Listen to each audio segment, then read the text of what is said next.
Welcome back to WRPL, the podcast where we talk about all the things we are watching, reading, playing, and listening to. My name's Ben. And I'm Steve. How you doing, Steve? I'm doing well, Ben. How about you? I'm okay. As just like last week, we have a new weekly segment where we talk about Hot D. Did you enjoy your Hot D? I did enjoy my Hot D. It was more of the same Hot D as last week. Yeah. And, sometimes you're like, I could get tired of this Hot D. But you know what? It's still the biggest Hot D on television. Yeah, probably. So I'm happy that this Hot D is currently blasting into my eyeballs. Yeah, and it's one you could complain about. It's the same Hot D as you had last time, but if it's still good, who cares? Yeah. You know? But I'm still not hooked yet. It hasn't won me over. Game of Thrones, House of the Dragon is not my favorite new show, especially at the end of this week. We have Lord of the Rings, and just rewatching a commercial was like, oh my God, this looks so much better than Game of Thrones. And not just like quality of story, but special effects and sets. It just really looks cinematic. And this, not that it doesn't look good, because it does look good, but it definitely looks like Game of Thrones. And Lord of the Rings, it looks levels beyond. So this episode, I was kind of bored. Like, I see it, not everything is dragons and fighting and blood and rape, but... But it's setting the stage for things to come, and the preview for next episode looks like we're going to get exactly what I'm hoping for. But, man, these characters are just not that enjoyable to watch on that journey. I just don't really care about any of them. Yeah, it's kind of like, in Game of Thrones, there were cliques that you could sort of get behind, where this is kind of just like, what if the Kardashians had unlimited power? Sure. Not that they're necessarily these characters are Kardashian-like. It's just like, it's just rich, powerful people just complaining about how rich and powerful they are, and it's like they're hard to sort of root for. Yeah. And I think, especially when like our hero king, who's supposed to be like this nice dude, his options are marry your daughter's best friend or a 12-year-old. Yeah. And it's gross, but that is kind of the world, and it happened in history often. But I don't want to root for this guy. I don't want you to marry either of these people, you creep. Yeah, I mean, I'm glad that they've always sort of referenced this sort of thing. But I'm glad they never, go anywhere with it. It's usually just, we're going to acknowledge that this stuff happens, but thankfully no character's actually going to, participate in this. Or if, they are about, there's the Arya scene in one of the later seasons where, the guy's buying a prostitute. Yes. And it just keeps getting younger and younger and younger to the point where it's like, oh, that kid is, 8 years old. Yes. But at least he gets murdered immediately. It's a trap, Yeah, if we saw the king, taking his new 12-year-old bride to their bedchamber on their wedding night, and I know you would probably just see the door close and her face being all scared or whatever. It's still gross. I don't want any part of it. I'm just glad we've avoided that so far in the show. But I mean, in a show full of, there's plenty of incest. That's kind of like the Targaryen thing, and it's only. But at least when it comes to incest, it's not like 18-year-old brother is sleeping with a 7-year-old sister. They're twins. They're close in age. They're both willing participants. But this is just selling off your daughter, so your lineage has ties to power, and it's just gross. Yeah. I could get down with some siblings having consensual, disgusting incest, but selling your 12-year-old daughter to an old man for political power, that's where I draw the line. We have morals and standards here.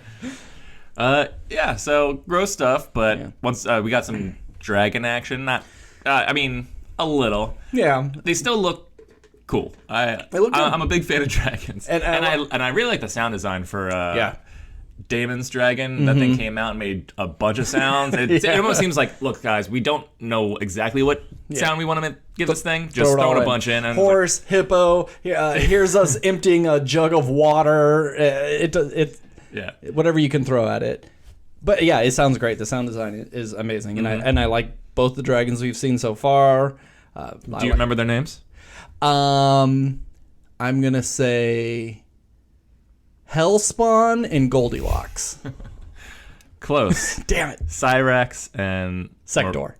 Oh, they're both red and yellow, like in Mortal Kombat. Oh, wait, snap. Cyrax is which one? The Rhaenyra, the yellow one. Oh, so just like Mortal Kombat. The yellow robot is named Cyrax. And Cyrax sounds like a medication. It's like, take Cyrax. Side effects may include blah, blah, blah, blah, blah, blah. Or it's a tech company. Yeah. Yeah. Cybernetic something or other. Cybernetic T-Rex. Cyrax. Yeah, Cyrax. Yeah. And then what's the other one? I believe it's Meraxis. Meraxis. Okay. No.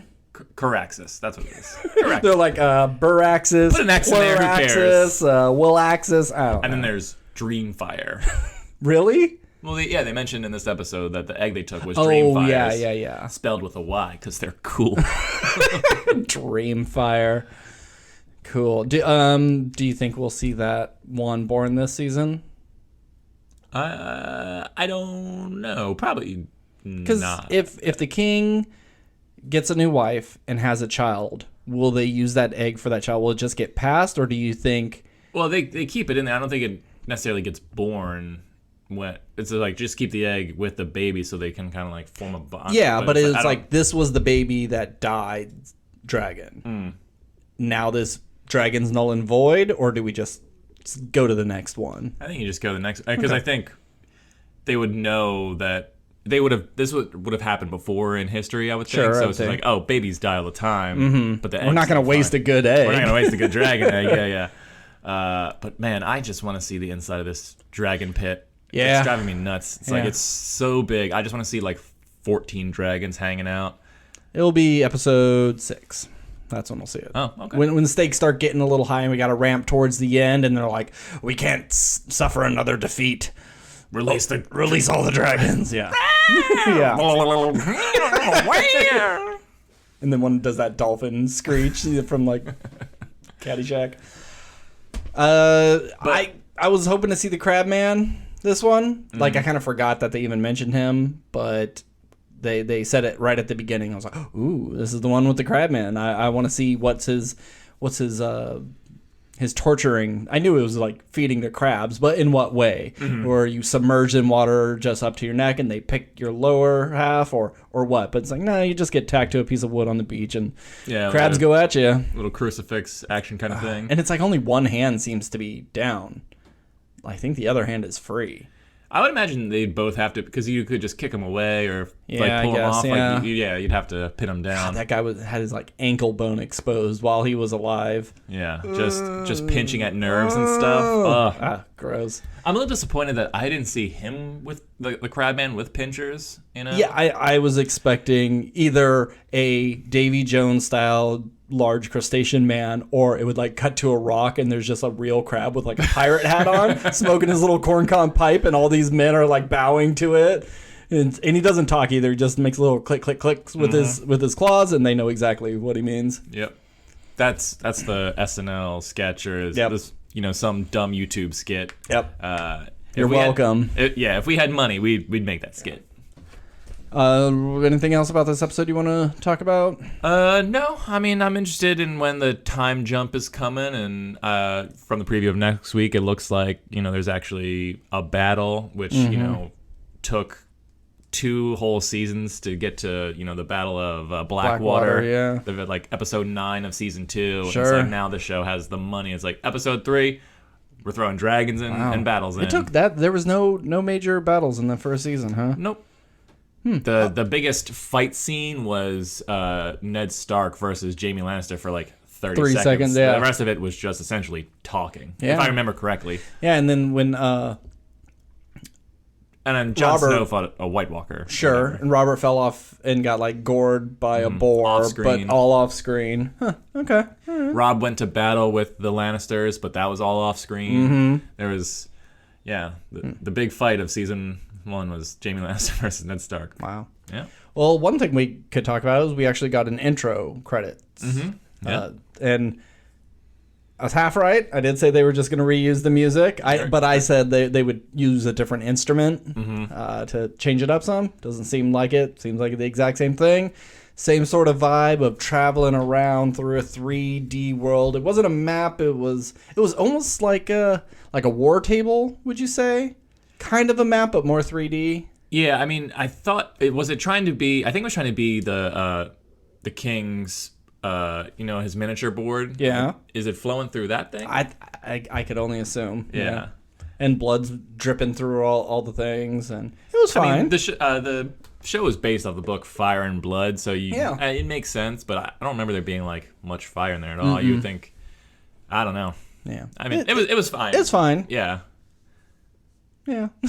Yeah. I'm sure it'll probably win Creative Arts Award, because there is Creative Arts Awards for title sequences, which is a weird Emmy to get. It's like, oh, you won an Emmy? It's like, yeah. I made a title sequence. I'm like, oh, cool. Yeah. Like if you said, oh, I made the Breaking Bad intro, and be like, okay, whoop-de-doo. Like that was very hard. But then it's like, oh, I made the Game of Thrones intro. Yeah. Like, okay, I know that song. I don't skip it. I love that. So yeah. I'm hoping that the song, I don't think it will, but I'm hoping the song over the seasons transitions to something more sinister. Or sure. I believe there's like a Targaryen theme song from Game of Thrones, so it's like I'm surprised they didn't like lean into that. Yeah. It's like the Game of Thrones intro is so iconic. Like I understand why you would use it. It's just why fuck with the formula? But at the same time, like I like new stuff. Yeah. So whatever. Yeah. Okay, so let's move on to our stuff. Kind of a light week. Mm-hmm. I've been a lazy sack of shit in my own viewing habits. So you've only watched 15 things. No, I've watched, I'd say maybe 20 episodes of Better Call Saul. I just went back to episode 1. I couldn't let it go. I'm too sad. This Monday came and I didn't have Better Call Saul to watch, and it was very upsetting. So I said, you know what, let's just rewatch. And those first 4 episodes are a nice, cute, simple treat. Mm-hmm. And then it starts feeling more and more like the later seasons. I'm on season 4, so Chuck just died, and it's all great. I haven't found another flaw in it. It's just so great, and I'm so excited to watch it. And it's weird having these different emotions, knowing how things end up. Like there's a scene, it's Tuco, Nacho, and Crazy 88, and they're Crazy 88's like doing his weekly, turning in all of his cash, and they're counting the money, and Tuco's doing his crazy man stare, and just thinking like, wow, in just a couple of years, all 3 of these people are going to be dead, and 2 of them are going to be dead because of Walter White. And then you have Howard and Charles in the same room together, and it's like, Jesus, in a few years, both these characters are going to be dead because of Jimmy McGill. It's really sad, and like these petty arguments people are having, like, it's not going to even matter. You're all fucking dead. And little things of like, be careful with those lanterns, Chuck. You'll burn the house down. It's like episode 2, and they're talking about don't burn the house down, and then 30 episodes later, sure enough, that's what happens. And just all these little tiny things that foreshadow that. I don't know if they actually knew where they were going in some of these episodes, or it's just a happy coincidence. But I'll say one thing. You definitely need to watch Breaking Bad first. Even if you did some weird hybrid of pick and choose what episodes win so you don't get spoiled on anything, you kind of need to. Because one of Fring's guy, there was... Oh, shit. There's the black guy and then the Hispanic guy. Yeah. Like the Hispanic guy, when he shows up for the first time, he like pulls up, pops or flicks a cigarette and like kind of just stands there for a couple of seconds, then drives off. And it's like the camera's really setting on it for all the first time viewers of this season to go, remember him? He was in Breaking Bad. So there's a lot of those little moments that I think as a first time viewer, you'd be like, all right, go. Next scene. What? Stop focusing on that guy. But I'm loving it. But that's not what I want to talk about. Okay. We talked enough about Better Call Saul last week. I only got one thing. You only got one thing. And then we got our main topic. Our main topic is Beast. And we're also going to talk about some other killer animal movies and how it stacks up against all those. So I'm going to go first. I watched a movie called Samaritan. Oh, is this the Stallone? Sylvester Stallone Amazon movie. And I mentioned this at the end of our year. It was one of my reading synopsis of random things that were going to come out in 2022, and it was like, oh, this seems like a cool idea. So there was two brothers. They were they had superpowers. One went good, one went bad. They fought all the time. Samaritan tried to help people, and Nemesis tried to, mess with the system. And they are having a big fight at a power plant. It blows up, and they both die. And so is this Stallone playing twins, or is this actual two different actors? Well, you never see them when they're as superheroes and supervillains. They wear masks. Okay. So you don't get to see. There's a reason for that. Okay. Which I will spoil this movie because I gave it a C+. It's a perfectly fine movie, but it's not amazing. But I think if you had a young kid who likes superheroes and maybe Secret Headquarters is a little too childish, this is a little more adult without getting too crazy, too bloody, too violent. But it does have its moments. So years later, Ashtray from Euphoria. He's man, that kid's getting a lot of work. Yeah, he is. He's a little obnoxious. He's a little precocious, but he's all right. He's obsessed with Samaritan. Thinks he was the greatest person ever, and he believes he's still alive. And it just so happens he lives next door to Sylvester Stallone, and like he gets hit by a car and doesn't die, and he's like, oh, I knew it. He's like, kid, I'm telling you, I'm not Samaritan. He's like, shut the fuck up, I just saw you get run over by a car. You can't hide this anymore. Well, they become friends, and he's teaching them how to fight and yada yada yada. And there's this bad guy, Euron Greyjoy from Game of Thrones. Yep. I don't know how to pronounce his name. There's a lot of like apostrophes and umlauts and like Y's and O's that are one letter, but they're merged together. I don't know how to pronounce any of that. It's funny, you have a guy who's on a fantasy show who you give a fantasy name, and his real name is harder. It's weirder, yeah. You look at it and go, I don't even know how to pronounce that.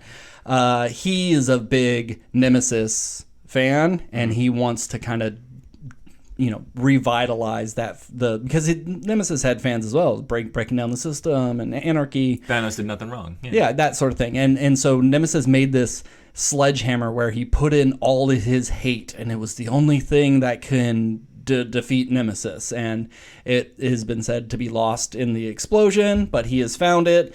And by a hobbit. By the most unlikely of creatures. Well, that's funny because do you remember in Ender's Game, the guy that Ender kills in the shower, Bonzo? He's like a short little kid with a big nose, little man energy. He's in this as like he's got like colorful braids and his little street hood, and it's so funny because he's so short and standing next to Euron, he's just like a hobbit to him. So yada yada yada. Kid gets kidnapped by the bad guys. We're going to kill him unless Samaritan comes down and saves the day and I'm going to kill you in front of your little friend. Well, it turns out he's not Samaritan. He's Nemesis. What a twist. He let Samaritan die, or at least like he's falling into fire and he's holding on to him, but he slips and he dies. So he takes off both their masks and let them fall to make everybody think they're both dead. And he's got this crazy rage power that they don't capitalize on enough, but they fight. He kills Euron, and the little boy tells the news. It was Samaritan. He is still alive, and it's like you can change. You could be the bigger, better person. You don't have to go back and do your evil ways. And it ends. Yeah. Now, is there a reason? Like, so after he defeated Samaritan or whatever, and he faked his death. Oh, actually, never mind. I answered my own question because I was gonna go like, well, why didn't he just like continue doing bad guy stuff? Yeah, no, it's like this is a chance for both of us to be gone. I could live a normal life, and I could try. He like pulls stuff out of he's a trash man, and he pulls out clocks and fixes them. So it's like I'm taking broken things and making them new again, and that's what he wants to do with himself, but he doesn't know if he can because he's got this rage. Like if he gets too angry, he starts heating up and he has to like eat ice cream in order to cool himself down, and at one point he has to get sprayed with a hose because he's heating up too much. But they don't ever really show like what happens if he does get too hot. Does he explode? Does he shoot a beam? It felt very Soldier Boy like, but it's a fine movie. I personally didn't see the twist coming because I was kind of in and out. It didn't hook me from the get-go, so I was kind of like dicking around as I was watching it. But I kind of like that. The villain trying to redeem themselves, but it's that typical story of plucky young kid, Sure. helping an older man and learning to find himself. So C+. Gran Torino style. Yeah. All right. Yeah. What do you got?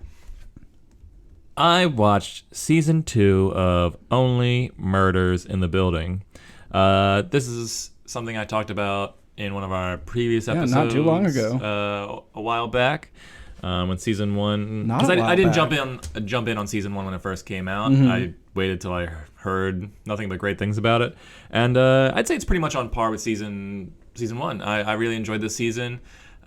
Steve Martin and Martin Short are just so funny in this, and they're two actors who I didn't grow up with. They're actors my parents grew up with. Mm-hmm. Three Amigos and all that stuff. I didn't really. I mean, I saw The Jerk, but I think that's the only Steve Martin movie I've ever seen. Okay. And I don't even know if I've ever seen a Martin Short movie other than the Santa Claus 3, Okay. which isn't really a Martin Short movie. Uh-huh. Anyway, but I am very aware of these two actors and their work and all that stuff. But yeah, they're back and forths with each other, and then Selena Gomez is kind of like a good straight man to their silliness. And it's the kind of show that every episode you're coming up with new theories. It keeps you engaged, and even though it's about murder and it's not too ridiculous, but it's also not too serious. It's just a ton of fun. It's a real joy show to watch. I should have saw who was the killer by the end. Okay, so you were guessing the whole time? Yeah. And my theories were changing based on new evidence, and my knowledge of filmmaking and television is okay, well, I know typically you hire a big name star to come in here. That's probably the person. Yeah. Or it's are you doing that to subvert expectations and all this other stuff? So they do a good job of we know you guys probably know the formula, so we're gonna try and do a bunch of different red herrings, Okay. which is every mystery show. And sometimes when you try and give too many red herrings, it's okay, so I know if there's 8 episodes, 7 of these episodes don't fucking bullshit. matter. Yeah. there's gonna be the last cliffhanger at the end of episode 7. You're okay, I think I got it. Yeah. And then by the end, it's oh, there's one final twist.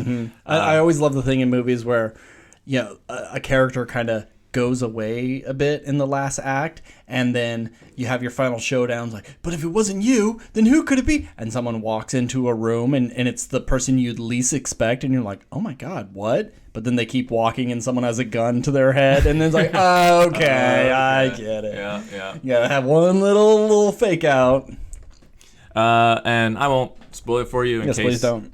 in case you decide to watch it. But the season ends with a tag for next season, essentially just this is what the case is going to be next season, and it's got a big name star. I mean, you might see it pop up on Reddit or just scrolling through Google. But someone from the Marvel Cinematic Universe, is going to be Chadwick Boseman. Yikes! Ooh, Too soon. Is going to be it, and I have a theory, but I won't talk about what that theory is until you watch season 1 and 2. And if you never get around to it by the time season 3 comes out, then who cares? Yeah, if by the time season 3 comes out, if I haven't watched 1 and 2, you can spoil everything. Okay, fair enough. How's Amy Schumer in it? I hear she's real obnoxious right from the get-go. No, I mean, I've never been an Amy Schumer hater or anything. And she's only in 1 episode, and she's on screen for maybe 5 minutes in total for Okay. the whole episode. So the person who told me she was obnoxious is a real hater, so... I mean, she's playing she wants to make a movie about the case from season 1, and so she moved into the She's playing herself? Yeah, she's playing herself. Oh, okay. And it's Amy Schumer moved in the building, and they kind of reference it, I think, at the end of the last episode. Just remember when we talked to Amy Schumer? And then it's that was kind of the thing. But yeah, and she has this weird back and forth with Steve Martin. And I can't really get into it without spoiling season 1 stuff, but she didn't bother me. And if other people found her annoying, I understand. It just, she's in it so little. It shouldn't be that big a deal. All right. Well, let's go on to our main topics. Beasts with a Nation. Beasts of the Southern Wild. Isn't that a movie? That is, but I was Okay. I was doing Beast of No Nation, which also starred Idris Elba, Oh, okay. I thought which you were took just... place in Africa. This is I Beast thought you were with just- a nation. The nation being Got it. whatever country they were in, I forget. Yeah, I don't remember. I don't even know if they said. Yeah, I'm not sure. I think they said where it was, or like we're right outside such and such. Sure. But, no, I thought you were just naming movies with Beast in the title. So spoilers. Beauty and the Beast. Is Idris Elba the beauty? Yeah, probably. He's a good-looking man. Yeah. I mean, yeah, the lion's not the beauty. No, Lion it's not an gets- attractive line. Anyway. Anywho, so we're Idris Elba's Beast. Well, spoilers. I should have said that from the beginning. But really, can you spoil this movie? It's exactly this type of movie.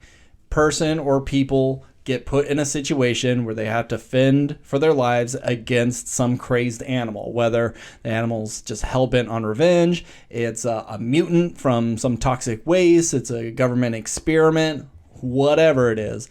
And then you fight, some people die, and then you defeat the beast. It doesn't really break any ground, and I was kind of nervous to talk about this when the movie was done, because it's like, is there anything to complain about? Sure, people make dumb decisions. They go outside when they should stay in the car.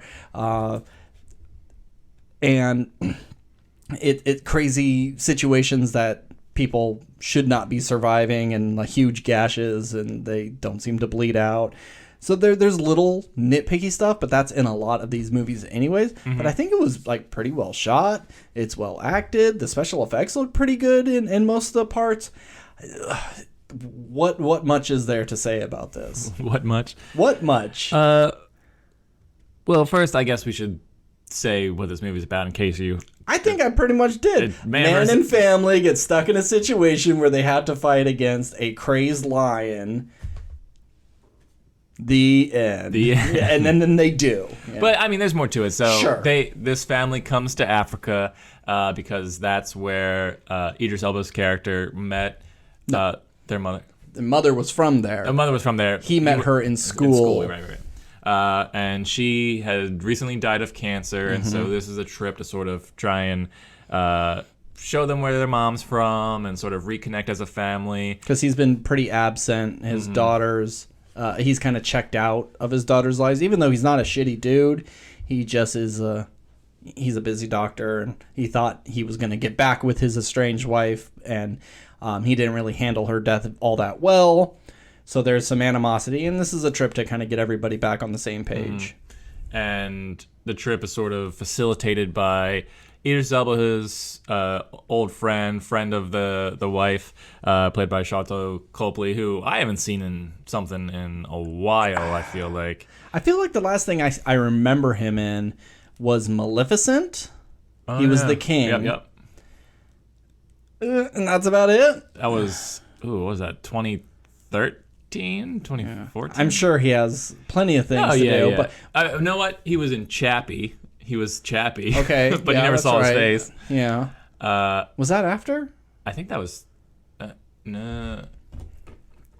Chappie, I think it was 2015. I'm going to say Maleficent was 2014. That's my guess. Okay.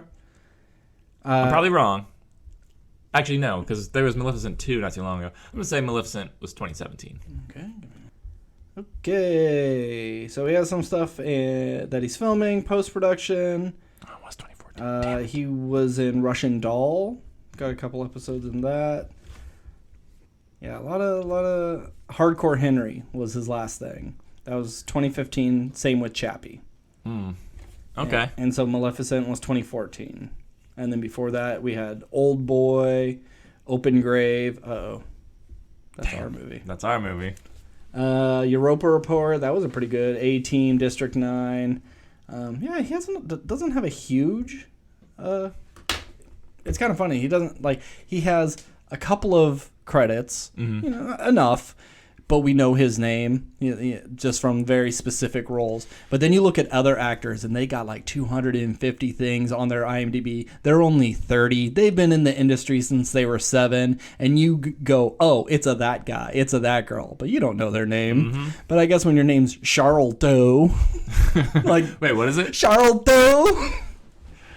Yeah, it's like I remember watching District 9 and loving District 9, and I think and that movie just like launched that guy because he was a nobody, and it was just like, we're just gonna let you lead this huge sci-fi project that was nominated for Best Picture that year. Yeah. You remember that shit? That was the first year they did the like up to 10 nominees. Yeah.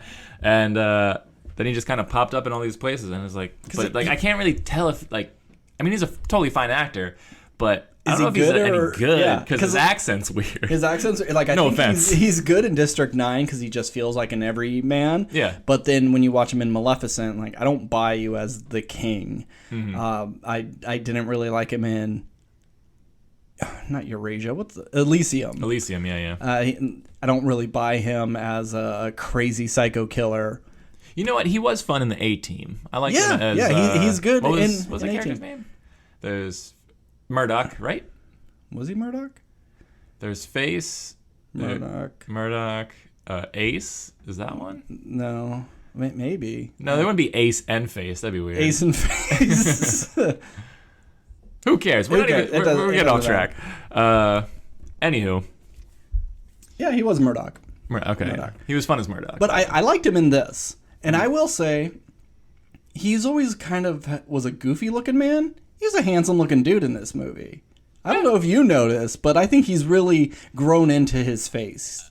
I didn't necessarily think he was an attractive man, but I remember him like getting out of a Jeep at one point, and it just looked like he looked right. Yeah. Like he was in the proper clothes, and I think he threw on this like little hat, and I was like, I don't know if it's because he's South African. He just felt like he was in his element. It's like, oh, that's how this guy dresses normally, and he looks good dressed like that. Now, obviously, he's not a safari zookeeper guy. He's not an anti-poacher or anything. But yeah, he did look. He's very handsome in this. Yeah. Maybe it was just the tan. I don't know.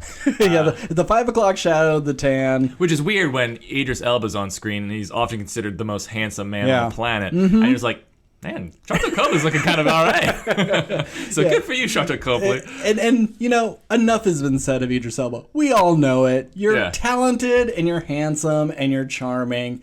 We don't need to say that anymore. Go back to Valhalla, Heimdall. Who cares? We gotta raise up some of our weirder looking guys and appreciate them. Give us normies a shot. So anyway. So they go to Africa, they to reconnect with their family, and they're just, one daughter is a budding photographer, the other one is just a younger daughter. She's not really given any sort of distinct characteristic.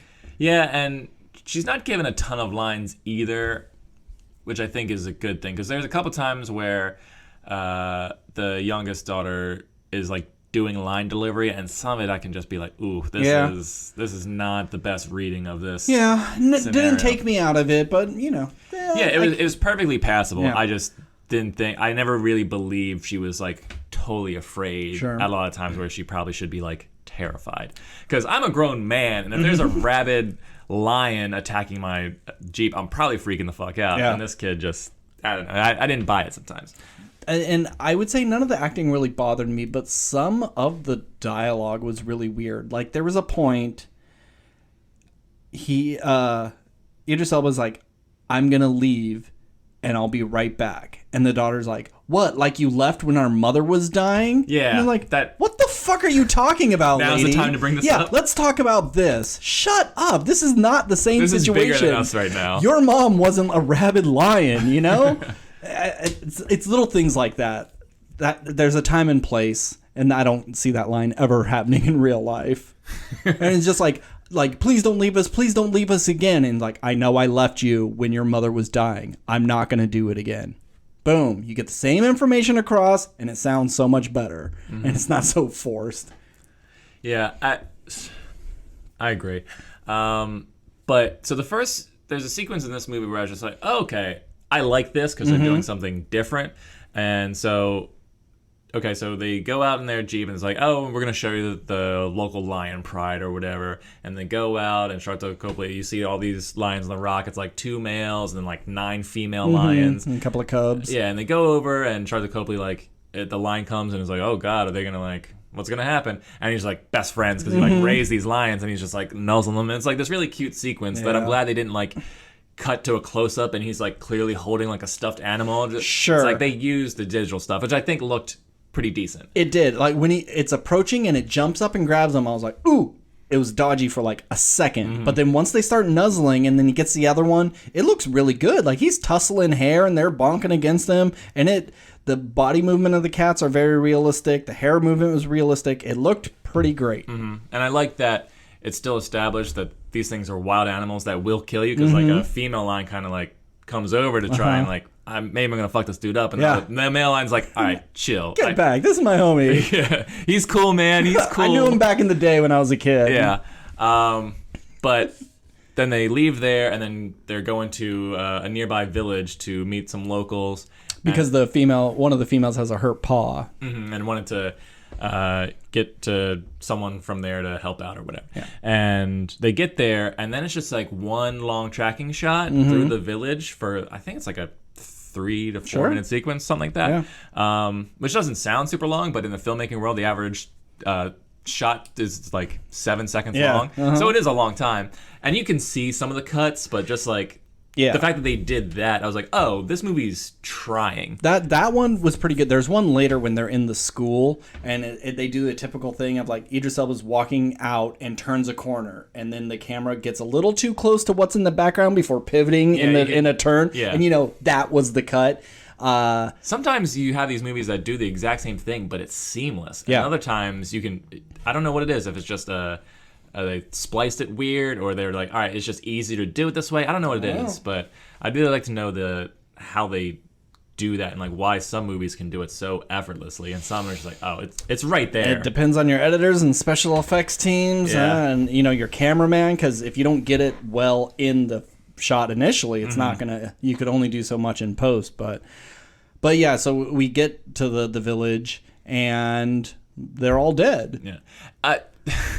The only thing I didn't really care for in this sequence is just some movie, and it's like not that they needed to be all like mangled or anything, because the lion was just like, I'm gonna kill them and then move on. Yeah. But it just looked like it just seemed really cheap because everyone's just like laying there and they just have like one cut on their face or their neck, and it's like it's not super bloody. No. It should have been like this should have been like a horrifying sequence. Yeah. But because this is a rated R movie. And there's not a lot of blood and gore. There's a lot of wounds, like you said. There's blood on those wounds, but you don't see anybody getting ripped in half or used as a scratching post and just absolutely mauled. I don't even know if there's that much cursing in this. Yeah, I'm sure a couple of fucks, but that's about it. Yeah. Like, this totally could have been cut down to a PG-13. And some movies that they do that to, you see, God, this could be so much better if it's rated R. Well, this one is a rated R, and you don't go far enough. Because I agree, all those villagers, they looked like it was going to be a zombie movie, or it's a haunted house set, and all these people are expected to stand back up, so that's why they're not completely mutilated. They just have a scratch across their cheek or on their throat. And maybe they tried to do other stuff. It's just it's so hot where they were shooting, and like the makeup wouldn't stick because everyone's sweating through it. I don't know what it is. Don't film in Africa then. Yeah. I don't even know if they did film in Africa. Yeah, it's downtown Burbank, California, probably. Who knows? That's where they film everything. Afghanistan, Africa, downtown Burbank. It doesn't matter. Yeah. So yeah, the lion has just come in and he's pissed because at the very beginning of the movie we see some poachers shoot a whole pride. They set up a trap. They kill all the females. One got away and he's picking them off. See, I hated this opening, and it wasn't until this tracking shot at the village where I was just like, oh, okay, they're trying to do some fun stuff. Because I like that they gave this lion motivation. Sure. Because you look at other big monster movies, just like, oh, it's hungry. Yeah. Or the humans are purposely going after it because it killed one It's kid on in the its village. property. Yeah, and it's like, okay, we need to kill this thing before it kills again. Yeah. Where this was, the lion had a reason to kill humans. So I like that aspect of it. But they made this thing superhuman in this. I mean, it's not human. It's a super lion. Yeah. I just hated how they kill killing the pride was cool. And then they're like, oh, there's still one out there. And then they disappear. And then they're all getting picked off, like, silently. Yeah. And there's, like, one guy who's, like, 2 feet behind the other guy. And the camera pans down as the guy in front goes to pick something. And when they go to pick back, the camera pulls back up. The guy behind him is gone. Yeah. It's like, you would have heard this giant beast run at this guy. The dude even scream. if he's somehow able to kill him silently, he couldn't have dragged his body away with He would have dropped zero his sound. gun, something. I understand it's a movie thing and you're trying to like establish, oh, this is scary. Where do you go? Yeah. But it's absurd. And like that part took me honest. I hate this beginning. Especially when you hear the lion in any other part of the movie, that deep throat growl. It's just doing that all the time to kind of let you know it's there. They didn't do any of that. It was just... It was like the Predator fucking took him. Yeah, exactly. And it especially after we just watched Prey, it was a little like, God, they're not even trying this movie. They're just going for like not even the jump scare, really. It's just, oh, isn't that creepy? It's like, that's not a thing. Yeah. I do like that they gave the line motivation, and it was, I'm sick of humans. They keep killing us. I'm just going to kill every human. I don't care if you're from a tribe. I don't care if you have a gun or not. I'm just going to kill you. Because, I mean, you couldn't tell the difference between any lion. Why would the lion be able to tell any difference between humans? Exactly. But it would have been nice to have maybe you see the lion like nuzzling one of its cubs. Its cub is shot and it's like trying to get it up. It's roaring at it and nothing. And then it crumples up, that picture of the kid and dad when they went to Disneyland in its little paw and lets it drop and then goes after the humans. Or it gets a human and it drags it back to one of the females and he's like trying to have her like finish it off. Like, look, this guy fucking killed you, do something, and it's too weak, too many bullet holes, and so, he chokes him out with his big, strong lion bicep, and then snaps his neck and lets it... I'd see this movie. Yeah, see, if he's going to be a silent killer, if he's Leon the fucking professional of the jungle... Lion the professional. Oh my God, Steve! How did you not get it? Steve. I thought that's where you're going. Oh, that was great. Good. Oh, man. Bravo. Thank you. Yeah, see, I thought this movie was going to end... once I saw The Pride, I kind of knew how this movie was going to end, but I thought there was going to be a sequence where, like, maybe this lion is going on a killing spree, but he had cubs, and the cubs died, and then it's going to, like, go after Idris Elba, and Idris Elba is, like, defending his daughters, and he's kind of, like, touching his daughters in a way, just like, it reminds me of, like, when I had kids, and it's like, okay, you're one of the good ones. And then the lion kind of just like stalks off or walks off as he, kind of realized like, oh, not all humans are bad. I thought maybe that's where that could go. Oh, look, like, I'm doing what my enemy is doing. I'm just as bad as them. He's protecting his pride or whatever. But I mean, it would have been silly because I'm not sure if lions are totally capable of critical thinking in that way. Just be like, nah, fuck this guy. I'm pretty sure they're just kind of hungry or not hungry. Murderous, not murderous. Anyway, so yeah, didn't like the beginning. Liked the sequence in the village. Although another thing about the village thing is I always hate movies where like someone is yelling another character's name and they're easily within earshot. Yeah, this village is as big as like a cul-de-sac in a neighborhood. It's like at no point would this girl have not heard her. Yeah, it's like I guess you could get that behind the idea of like she was such in shock of seeing a dead body she didn't respond. Sure, but it happened so quick after they like walked in the room. I just didn't believe that she just like she would have had to run across the village to see that thing and then be in shock for 3 minutes as they're like looking around for her. Yeah, it's like, God, another movie thing. Another movie thing. Yeah. But then we get back in the car. Yeah, they realize like, oh no, this is a lion. We got to get the hell out of here. And the lion's on them like instantly. I was very surprised kind of how quickly we got into it. And the lion is fucking him up and I'm sorry. They come across one of the villagers who would like try to escape, and Charlton Copley goes out to help him, and then goes after whatever attacked him and gets attacked by the lion. And so then the family is alone, and they're trying to get away. The lion's chasing after him. It's flinging himself, trying to get through the window, and then of course no one can drive a car when they're under duress in any way, shape, or form. So, of course, they crash into a tree at the edge of a cliff. And they have small cliff, but small a cliff, yeah. But yeah, at least 30 feet, I'd say. But they have to, they don't know what to do. So it's try to rescue Mr. Copley, try to stay in the Jeep, try to shoot this thing. Yeah, what do you do? And they do try to go for him, and they get him. Well, they get the trank gun, and he's just like, all right, we're gonna trank him, and then we're gonna go get Charlton Copley because we can't remember characters' names. Nope. And so I'm glad that Idris Elba wasn't the one to get it. This is actually my favorite thing that they did in the movie, I think, was because like Idris Elba, to our knowledge, has never even shot a gun before. Yeah, he's a doctor. What so I hate when like non-trained people suddenly like have the ability to just do the thing, unless it's always something in a movie where like the lion jumps and he's like an inch away, and then as he's like falling backwards, is able to like trank him or something. Yeah. But he misses immediately, and then I like that the lion's attacking him under the car, and then she just rolls down the window and stabs in the back. I was like, thank God someone does something. It was so smart and so simple. I was like, way to go, girl. That's how you fucking do it. Yep. I really liked that moment of it. But like, the lion going under the car after Idris Elba, so scary. Yeah. Oh, I can't even imagine. I think that was probably my favorite lion scene, was dealing with the car. It was just simple. It was like, as someone who has a cat, knowing what it's like when they're trying to like get their toy underneath a door, it was very much like that. And then going around to the other side and trying to get it from the other side. I think all this Jeep stuff is really good, and maybe it should have just stayed there. Right. Because like when they passed that school, they're like, this is the old school for when miners were here, and then after the mine dried up and the families left, they just left the building, and it was like, okay, so our third act is going to be right here. It's just one of those very obvious nudge remember this for later.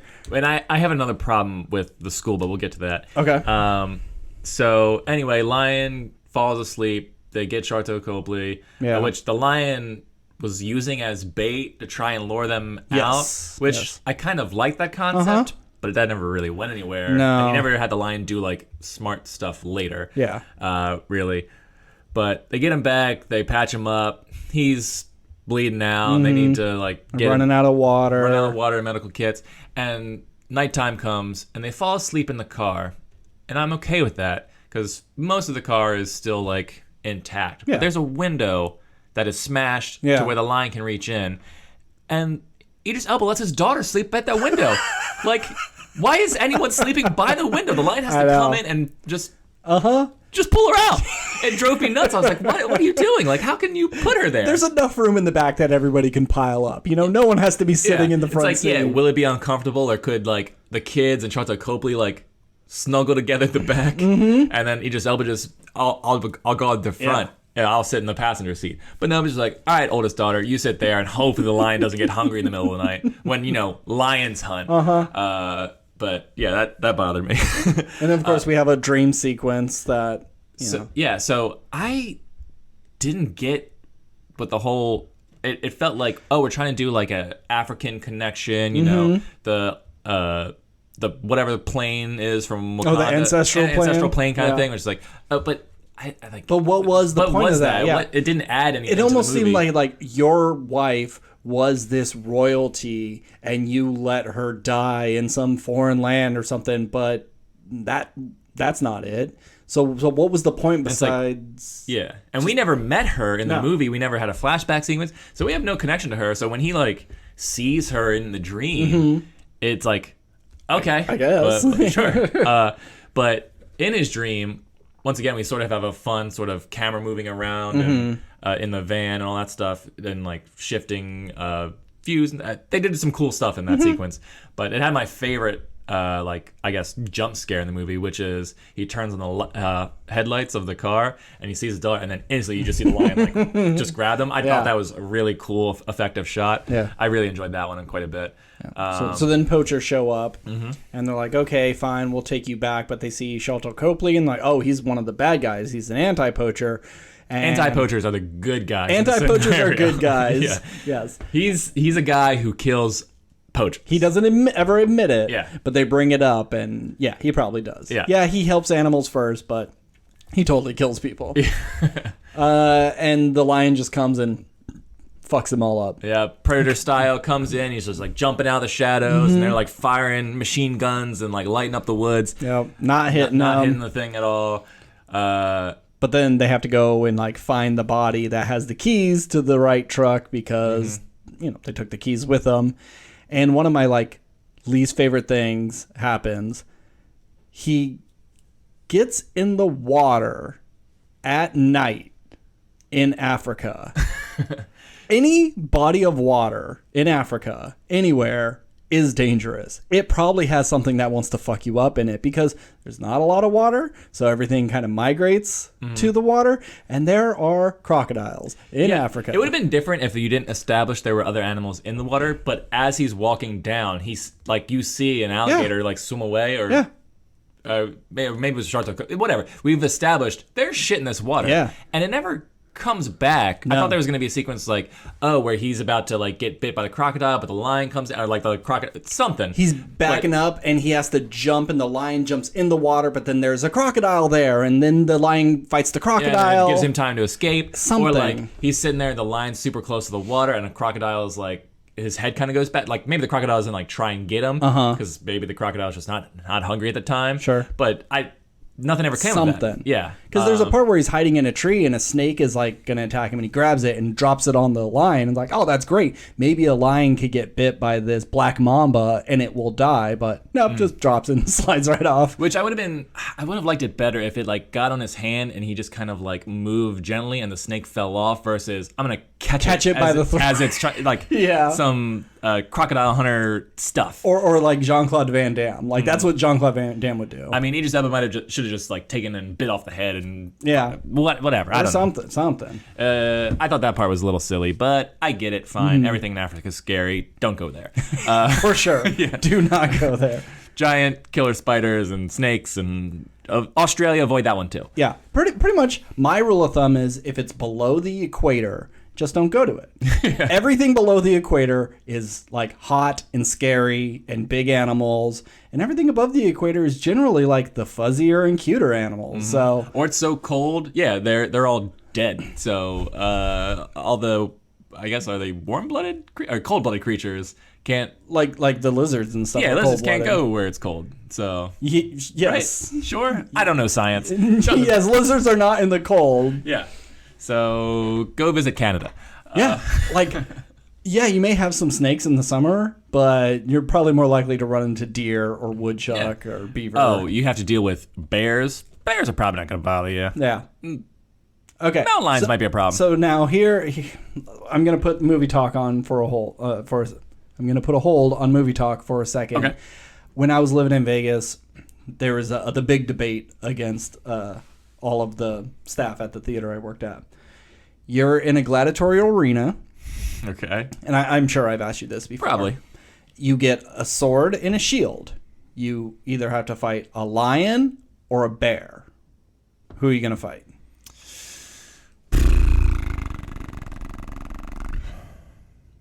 Sorry for that sound effect.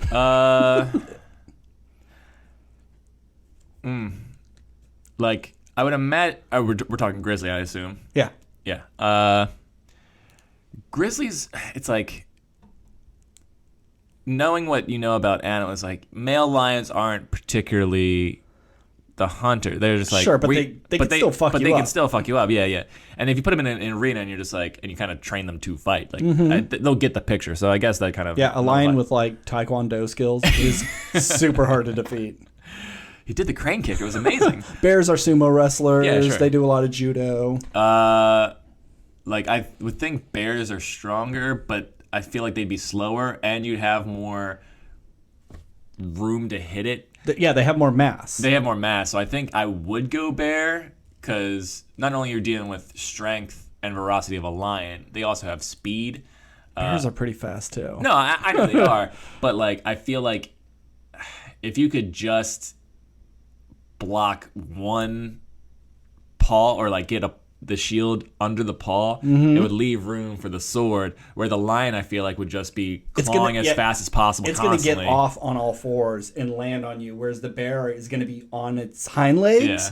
And I feel like even if it comes down on you, it's not going to use its back feet to kick at your guts. So if you could block and stab, I would also pick bear. Yeah, and plus, we're both dead either way. Yeah. You and I for sure. Yeah, two of us against one. And I don't know if lions would have this instinct against humans, but I watched a documentary on lions, and it was like 3 lions versus one other lion they were trying to like overthrow or whatever. The hierarchy of lions is so interesting. But what lions do to like kill other lions is when they jump them, they go for like the balls area, and so they will take their giant fucking teeth and just dig into their groin area because that's the softest, weakest part of the lion, and just like hold him there, and you just kind of like hold it while the other guys just jump him and like are just clawing at him and biting him and like snapping its back and stuff. But meanwhile, as all this is going on, your balls are getting chomped on, and I can't imagine a worse way to go. I'd like to see those 3 lions bragging to the pride and like, and then we Derek and Mike were kicking his ass, and I was totally, his balls were mouth deep in my mouth. Oh man, he wasn't going anywhere, bro. Dude, you got ball duty? You're so lucky, man. That's an honor. Or they shame him, just like, we messed him up. Like, there's just one line with like a necklace of other lions' balls. You all beat him up, huh? Who had to do the balls? And like, Garrett did. And I'm, fuck you, you always make me go for the balls. Because you love it so much, Garrett. Classic Garrett. Anyway. So they get the keys. Yeah, bear. They get the keys and they drive off. The lion's chasing them. In the poacher's van. And they get back to, before he gets the keys, but before that happens, the lion attacks the old car again. Jeep, and they go off. The girls get out. The lion and Charlotte Copley go off the side of the cliff. The lion gets a limp. Yeah. Even though his like head was in a window, he should have twisted around. Whatever. CGI is very flexible. And then the car's leaking a bunch of gas. Charlotte Copley's inside. And we saw earlier he had a lighter that they used to seal his wound. And Charlotte Copley blows himself up. Yeah, he waits for the lion to get in. And it's got gas dripping on his face. And he blows himself up. What did he say before it? He said, sorry, boy, or something like that. He was kind of like, I didn't want to do this, but... He should have... Well, okay, what's a better line? Like, the lion sleeps tonight. I got that cat scratch fever. Flames. Like if he was humming that song earlier, sure. Just a little nod. I guess Sorry Boy is a little more. This isn't a dumb action movie. In their world, this is a tragic moment that he has to kill a lion. His job was to protect wildlife, and now he's killing it. And this one has gone mad because you could say he didn't. He didn't do his job. He didn't protect them, and now it's coming back to bite him in the ass. So you could have done something with that. That should have been. You know what? Get Idris Elba out. This should have just been a Charlotte Copley vehicle. Sure. Make it an anti-poacher, having to kill the thing that he doesn't want to kill. And maybe this was one of the lines he raised, or like he raised a group of 3, and then 2 of them do get poached, and that's what makes him go mad. And so he's trying to like reason and talk him down, like, you even don't see, do it. They have a nice friendship in the beginning, or like maybe he's like friendly with the other 2, and the other one's kind of like standoffish. He's like, I know we're cool, but like I'm doing my own thing. So he's always been kind of like, oh, that's Mikey the lion. He's always been the rascal of the bunch. And then once those other 2 die, it's like, okay, they kept me in check. And it's like, fuck you, man, you weren't here. And yeah, give me that movie. Yeah, and like some of Charlotte Copley's co-workers or whatever, they would end up being the poachers later in the game. Like they worked in this preserve. The preserve gets shut down for whatever reason. He has to let the 3 lions go, and these assholes who probably did a Newman Jurassic Park thing or Rise of the Planet of the Apes, when you have what's his name, Malfoy, like fucking with the apes and stuff like that. One of those like, I know I'm your captor and I'm supposed to just feed you, but he'll like kick the bucket of chum in its face or spit on him, really let it known to be a shithead. And then Charlotte Copley would die protecting the lion from the poacher, and the poacher would kill him, and that's what makes him snap. Like, this was the one good human that I loved. Now you're gonna pay for it. So the rogue lion is the hero of this movie. Okay, so that'll be Beast 2, or 2 Beast, or not 2 Beast. That is the question. Anywho, all right, so gets the keys. Charlotte Copley's dead. The lion, assumingly, was on fire at one point. Well, he is a little burned and charred at the end. It's not enough. It was just. It looked like I wanted him to be mangled. Freddy Krueger, but he had not necessarily a little, not have any fur whatsoever, but have his face. Two-Face, I wanted him to look scary. Yeah. And by the end, he's just like a lion with a little bit less hair. It's like he kind of stuck his head in a chimney and got a little sooty, He was just a little dusty. as silly cats are prone to do. So they drive past the pride that they saw in the first movie, which just looks like a roadside attraction at like Universal Studios. It's like right on the road, and I know we put the road through their Pride Land, but it just seemed like such a set. Like, okay, here's the stage, and we'll put up a fake rock face. Like, have you ever been to like a Six Flags where they have like a zoo where you stay in their car and you're driving through? That's what it was. Exactly. Yeah. So, yeah, they drive past the Pride from the beginning, and they get to the school that they mentioned in the beginning of the film, and it's where the poachers had their base of operation, which drove me insane. Yeah. Because, so you have this school by a Pride that's seemingly been there a while, unless there was a line of dialogue that was like, oh, they just got here last week, or whatever. They moved. Yeah, they got a good deal on their old Pride. Yeah. So it's like, they're poachers who are next, like literally 100 yards. Yeah, it seemed from like right the around the Pride corner that they could have hunted, which is also next to the road that is constantly monitored by Sharkto Copley and the anti-poachers. Yeah. And I understand if the idea is like, oh well, it's the last place they would look is their own backyard kind of thing. But like, you would have seen that, figured that stuff out. Yeah. Something it's an insane concept. And it's like, why haven't they wiped out that Pride? Because that seems like easy pickings. That'd have been the first thing you do if that's your base of operations. But since that lioness had a shot in her paw, maybe they were new to that spot and they were gonna go after them. They shot one, they all ran. I don't know, maybe. But it is stupid. I'll call the director or the writer and see what he had to say. Like, I understand why they did that. So it's like, so we can leave the school within a reasonable distance. Yes. Here's the Pride. Yes. I get that from a filmmaking standpoint. From a story standpoint, it makes zero fucking sense to me. Get to the school. The oldest daughter got sliced on the side. They're patching her up. And the lion chased him down for a few miles because I guess there's no other humans nearby. He's like, I'm on a mission to get these guys. And this is when it kind of turned into a dumb serial killer movie, and it happened with Idris Elba as well. Like, he'd make a noise, he like hits wind chimes and they're like clanking around and he has to hold it, and the lion kind of looks around like, okay, I guess it was just the wind, and then walks off. It's like a video game character when you walk on gravel, and this lion is coming into the house and they're just like ducking behind a table where you should clearly be able to see them or smell them, and it's just like just walks right by. I very much a movie thing. I would assume lions have good senses of smell, maybe not like dogs, but so many times throughout this movie it's like, that lion would see that lion would smell them, or it's like, I think they have really great sight at night. It's like, what he would see Idris Elba at night, right? I don't know. I would think. Anyway, so the lion shows up, somehow is a bloodhound and is able to track them for miles, because it's not like he was like behind the van the entire time they're driving. No, he knows away. which one's the road. Sure. And I bet he could probably smell the Jeep more than the people. He could smell the gas, the exhaust. But they also talked about earlier in the movie. It's like, oh well, the Pride, this is their land. They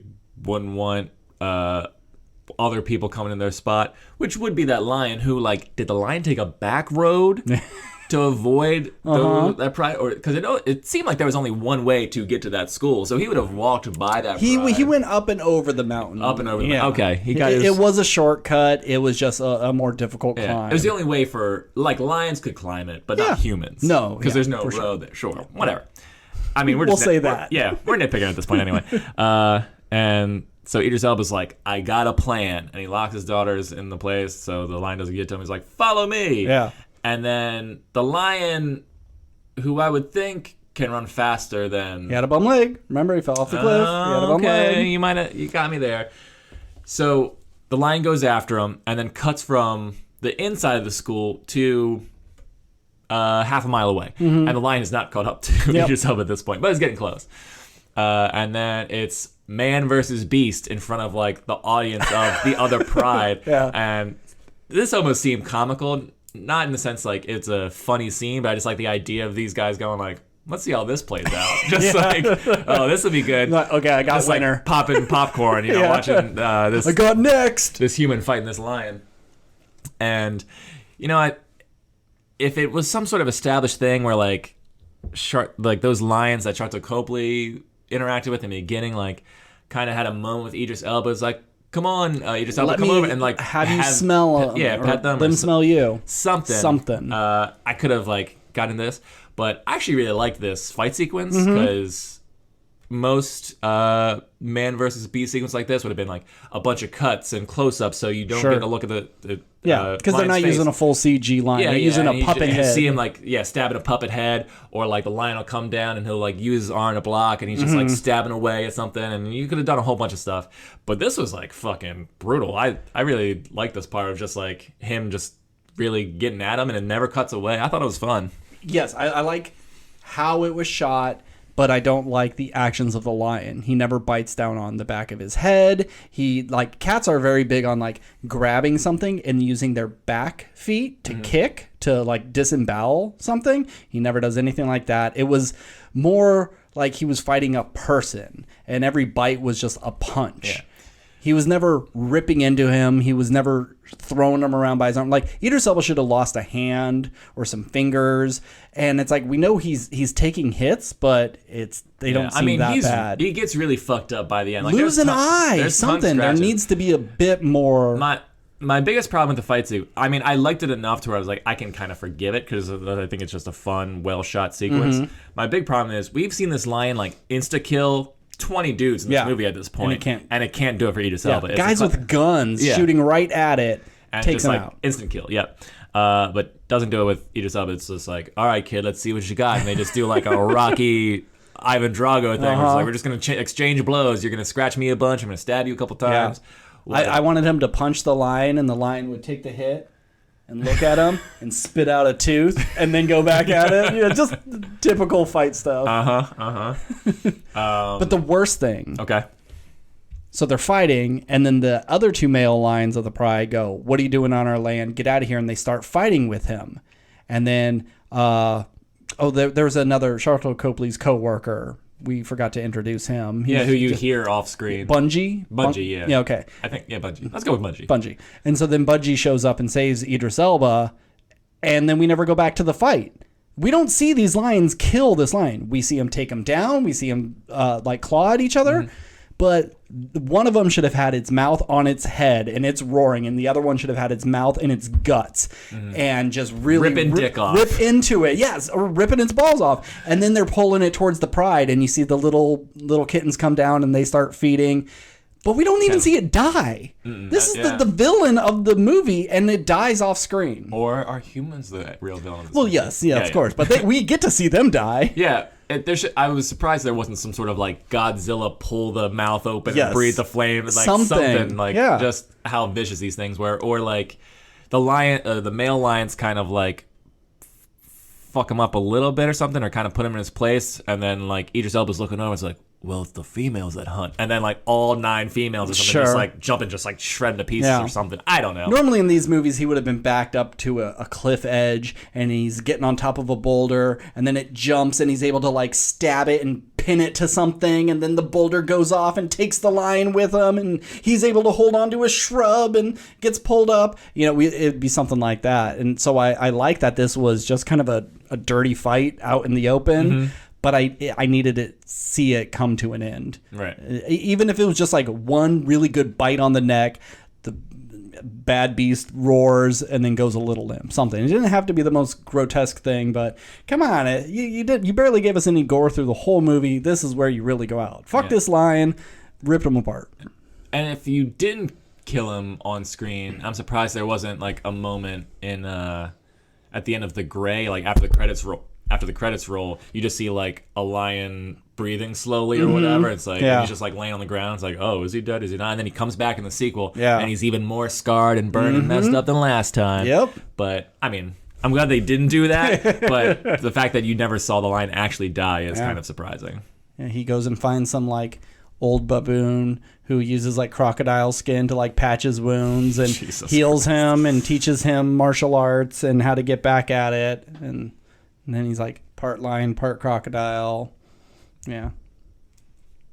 All right. So Yeah, Idris Elba wakes up in the hospital. He survived the mauling with the lion. His daughters are like, "Oh, Dad, I love you," and they're like, "Let's never go back to Africa." I no, they stay in Africa and they go. See, this is the very last thing that bothered me. If this happened to me, I would never gone.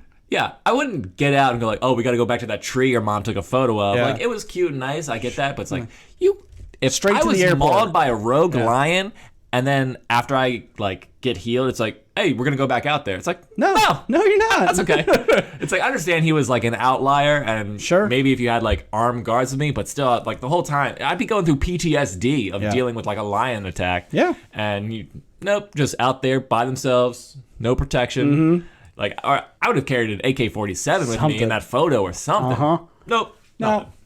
I just wish they would have done more with the daughters. Like, they build up that the oldest is a photographer, but never at any point does she take a picture and flash it in the lion's eyes to blind it, to make it back up.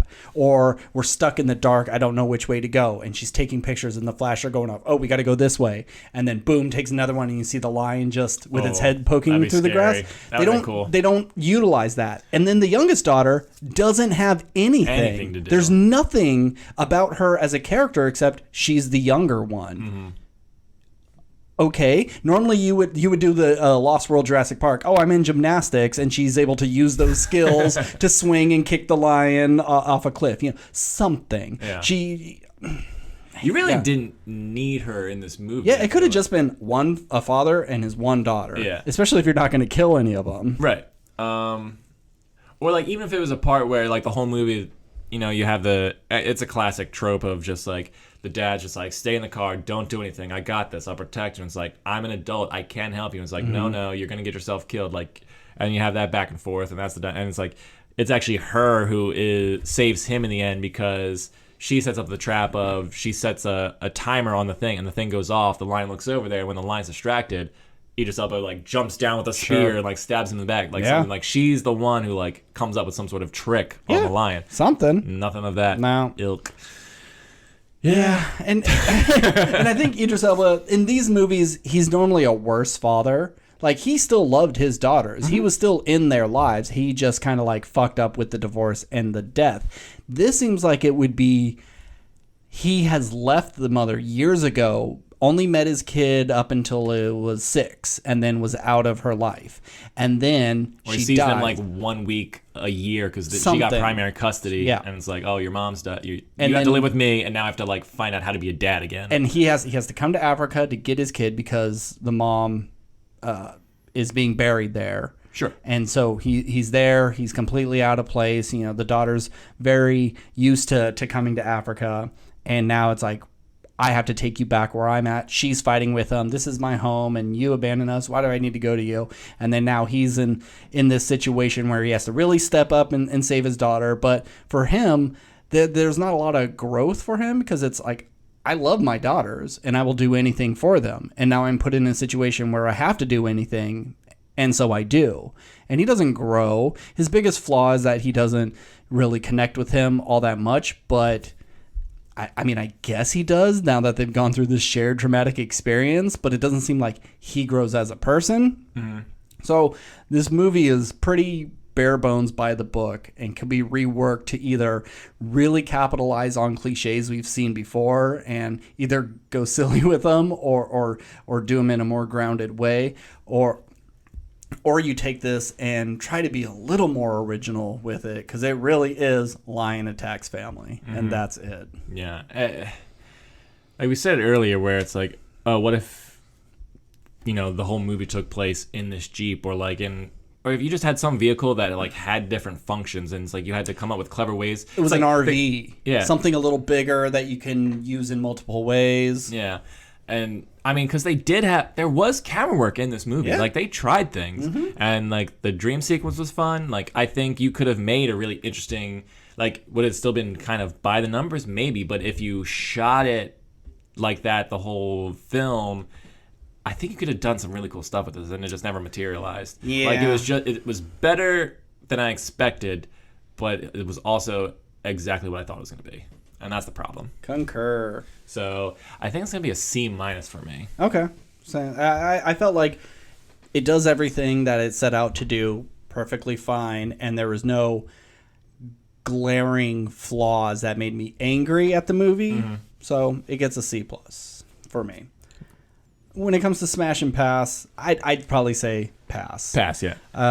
Wait till it's streaming somewhere. Yeah. If you have like nothing better to do, it's not unwatchable by any means. No, but like pass. This is definitely my cup of tea. Trapped in a small location, an animal's trying to kill you. I love these types of movies, but it's no The Shallows. The Shallows is a really good way of taking literally like 3 feet of area, and that's all you can be, and try to survive a shark attack. Yeah, so pass. But we're gonna move on to other movies of the same genre, and as I've said, it's my guilty pleasure. Animals who kill people. Doesn't matter whether it's realistic campers get attacked by a bear, or it's crazy sea monsters that can rip apart a cruise ship. I don't care. I want to see humans getting killed by animals. And especially when like the animal is not the bad guy and it's killing a bunch of bad guys, it's great. It's even better. But yeah, give me a big snake, give me a shark, give me a crocodile. Love it all. And it's because it's one of my greatest fears. I'll die anyway. Pick away. I don't care. I'll do it. I don't want to be eaten alive by an animal, especially one that it may take a while, like an anaconda. That just be the worst. Yeah, it's a really interesting concept because I think about animals kill other animals all the time. Yep. Every day. That's why other animals exist, so they can be killed by other animals. It's just like, and it just seems like when you watch an animal get, a gazelle getting eaten by a lion, you're just like, oh, that's a bummer. Like, I hope it went quick. Or even if like it still seems like alive, it's just like it's alive solely by shock or whatever. It's like, I don't know. It's the worst thing ever. It's so scary and fucked up, but it's like you almost kind of don't think it hurts the animals because it's like, oh, it happens every day. So like, no, but it does. But it does. It's like they're just getting bit in the neck and they just slowly like bleed out or lose oxygen. And you see them like they're aware, and the animals just has a clamp on, and they're catching their breath, and just I'm going to clamp on tight until they die, and they're aware, like I'm about to be eaten. I saw a zebra try to get out of the water, and its back legs are barely working because its stomach is ripped open, and it's trying to get up a hill, and all of its guts are falling out.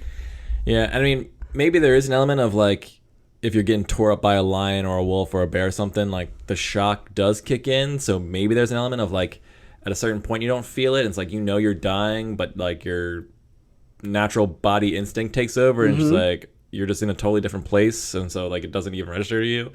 But like, yeah, just give me like a snake bite or something, and then like I'll just get really sick and tired and like just fall over, and hopefully that's like much better than getting eaten. But to be chased through the woods by a bunch of wolves like in The Gray, that seems awful because they're not gonna take you out in one bite. You get bit by a shark, it's probably gonna take a leg or a huge chunk. You're gonna bleed out, no biggie. I think it's gonna take a little longer when it comes to wolves. So I made a list, a huge list of killer animal movies, and I separated it into a couple categories. Okay. So we have mammals, reptiles, sharks, bugs, and then I have miscellaneous, but then I changed it to Bigfoot because it seemed like that was the only other thing. Because the other miscellaneous things would be like Deep Rising, where it's more monsters instead of real animals. Sure. And I think bugs gets a little iffy on that too. But I did Bigfoot because it's the next thing. It is kind of a monster, but it is kind of like a real, not quote real. Right. It seems like it could be a living thing. It's more of a cryptid than an actual animal. So I only got a few of those. But is there a type of animal you want to start with? We're gonna knock these out real quick. Let's go with bugs. Bugs. Okay, so this is the weird category because a lot of the times in older movies it would be colony of ants got hit by a nuclear bomb. Now they're big ants attacking. But more modern, we get some of that, but usually they're bigger concepts. Like I have Mimic. It's a weird bug monster, but it can like mimic humans. It's like goes through metamorphosis to look like other humans. One of Guillermo del Toro's early movies, and a movie where children die, and always stuck out to me because kids never die. Starship Troopers, they're more of an alien bug, but definitely big killer bugs. The Fly, I was a little iffy because it's more of a monster. Yeah, it's not killer flies. Yeah. I wouldn't necessarily put that in this. I think the most pure one on here is arachnophobia. Spiders. A lot of people don't like spiders, and they aren't crazy mutant spiders. Yeah, they're just regular spiders. That is until eight-legged freaks. Big, crazy mutant spiders terrorizing a small town. And I put a little star by this. Steve, do you know why I'm putting a star by eight-legged freaks? I do. Would you like to share why that has a special place for you and me? No, I don't. Okay, well, I won't get into it too much, but years ago, Steve and I wanted to have a podcast called Booze and Reviews, and we would play a drinking game, watch a movie, and then try to review it shit-faced drunk. So we gave it a test run, and we watched Eight-Legged Freaks, and we got very, very drunk. And I did record us, and we look like fools, and it will never see the light of day. No. It's very embarrassing for one of us, but that will always have a special place because that's immediately what I think about when I hear Eight-Legged Freaks. Like I can't ever watch that movie again because I'll just think of like, God damn, I embarrassed. I mean, one of us embarrassed themselves. Yeah, I don't know which one. One of us did. So don't steal that idea. Booze and Reviews, that's ours. But Eight-Legged Freaks is Eight-Legged Freaks. That being said, of the stuff on that list, Eight-Legged Freaks is the movie I remember the most. Sure. Because it's been a long time since I've seen Starship Troopers, and I think the other ones The Fly, The Mimic. I never saw Mimic. I saw The Fly. Yeah. But Eight-Legged Freaks, I remember being a lot of fun. Yes. Like, it's silly and dumb, but it's a good time. It's an enjoyable, big monster killer bug movies. And I fucking hate spiders, too. Yeah. All right, so that's bugs. What's your favorite killer bug movie? Let us know. You want to do mammals, reptiles, sharks, or Bigfoot? I feel like sharks are kind of the most common, so let's get that one out the way. Okay, so sharks, the whole killer animal movie had been around, but until Jaws, you never really took any of them seriously. Mm-hmm. They were just shitty movies for teens to go to drive-ins and make out to because they were cheap and easy to produce. But Jaws really took it changed everything. Yeah, not only for killer animal movies, but for the summer blockbuster. There was no such thing until Jaws came and stayed in theaters for like an entire year because of how great it changed the culture of the beach. People stayed out of the water. I just have a fear of sharks. And it's not even ocean water. It's like people don't like getting into pools because they don't like sharks. They know a shark isn't going to be in that pool, but the idea of this deep water is very scary. And another fear of mine, deep water is awful. Animals eating me is awful. So shark attack movies scare the shit out of me. So here are some of my favorites. Okay, I put this one down because I think anybody would say, well, why didn't you mention that? But Deep Blue Sea. Deep Blue Sea is great. It's not a good movie. It's not, no. It's really stupid. What if sharks had human brains or something? Or what if we made sharks smarter so we can cure Alzheimer's? I think that's what it usually is. Yeah, it's always like we made animals smart to cure Alzheimer's because they did it with Planet of the Apes and stuff like that too.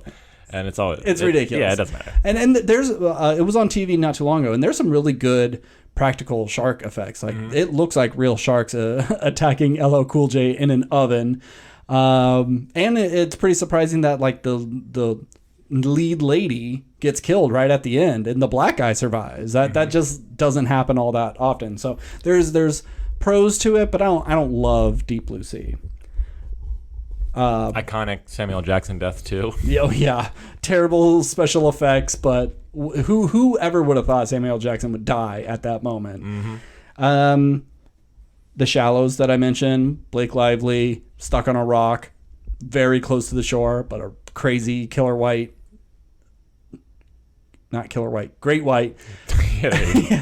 A crazy great white shark is after her. not only is it fun and really tense, but it's really inventive with her like, she like stitch her wounds with like animal claws or something. I actually never saw The Shallows. Oh, really? Yeah. Maybe I'm thinking of something else. But there's like the shark doesn't want to leave the shallows. Are you thinking of Apocalypto? With the ants. With the ants, But yeah. I think she does something similar to that. I think she uses...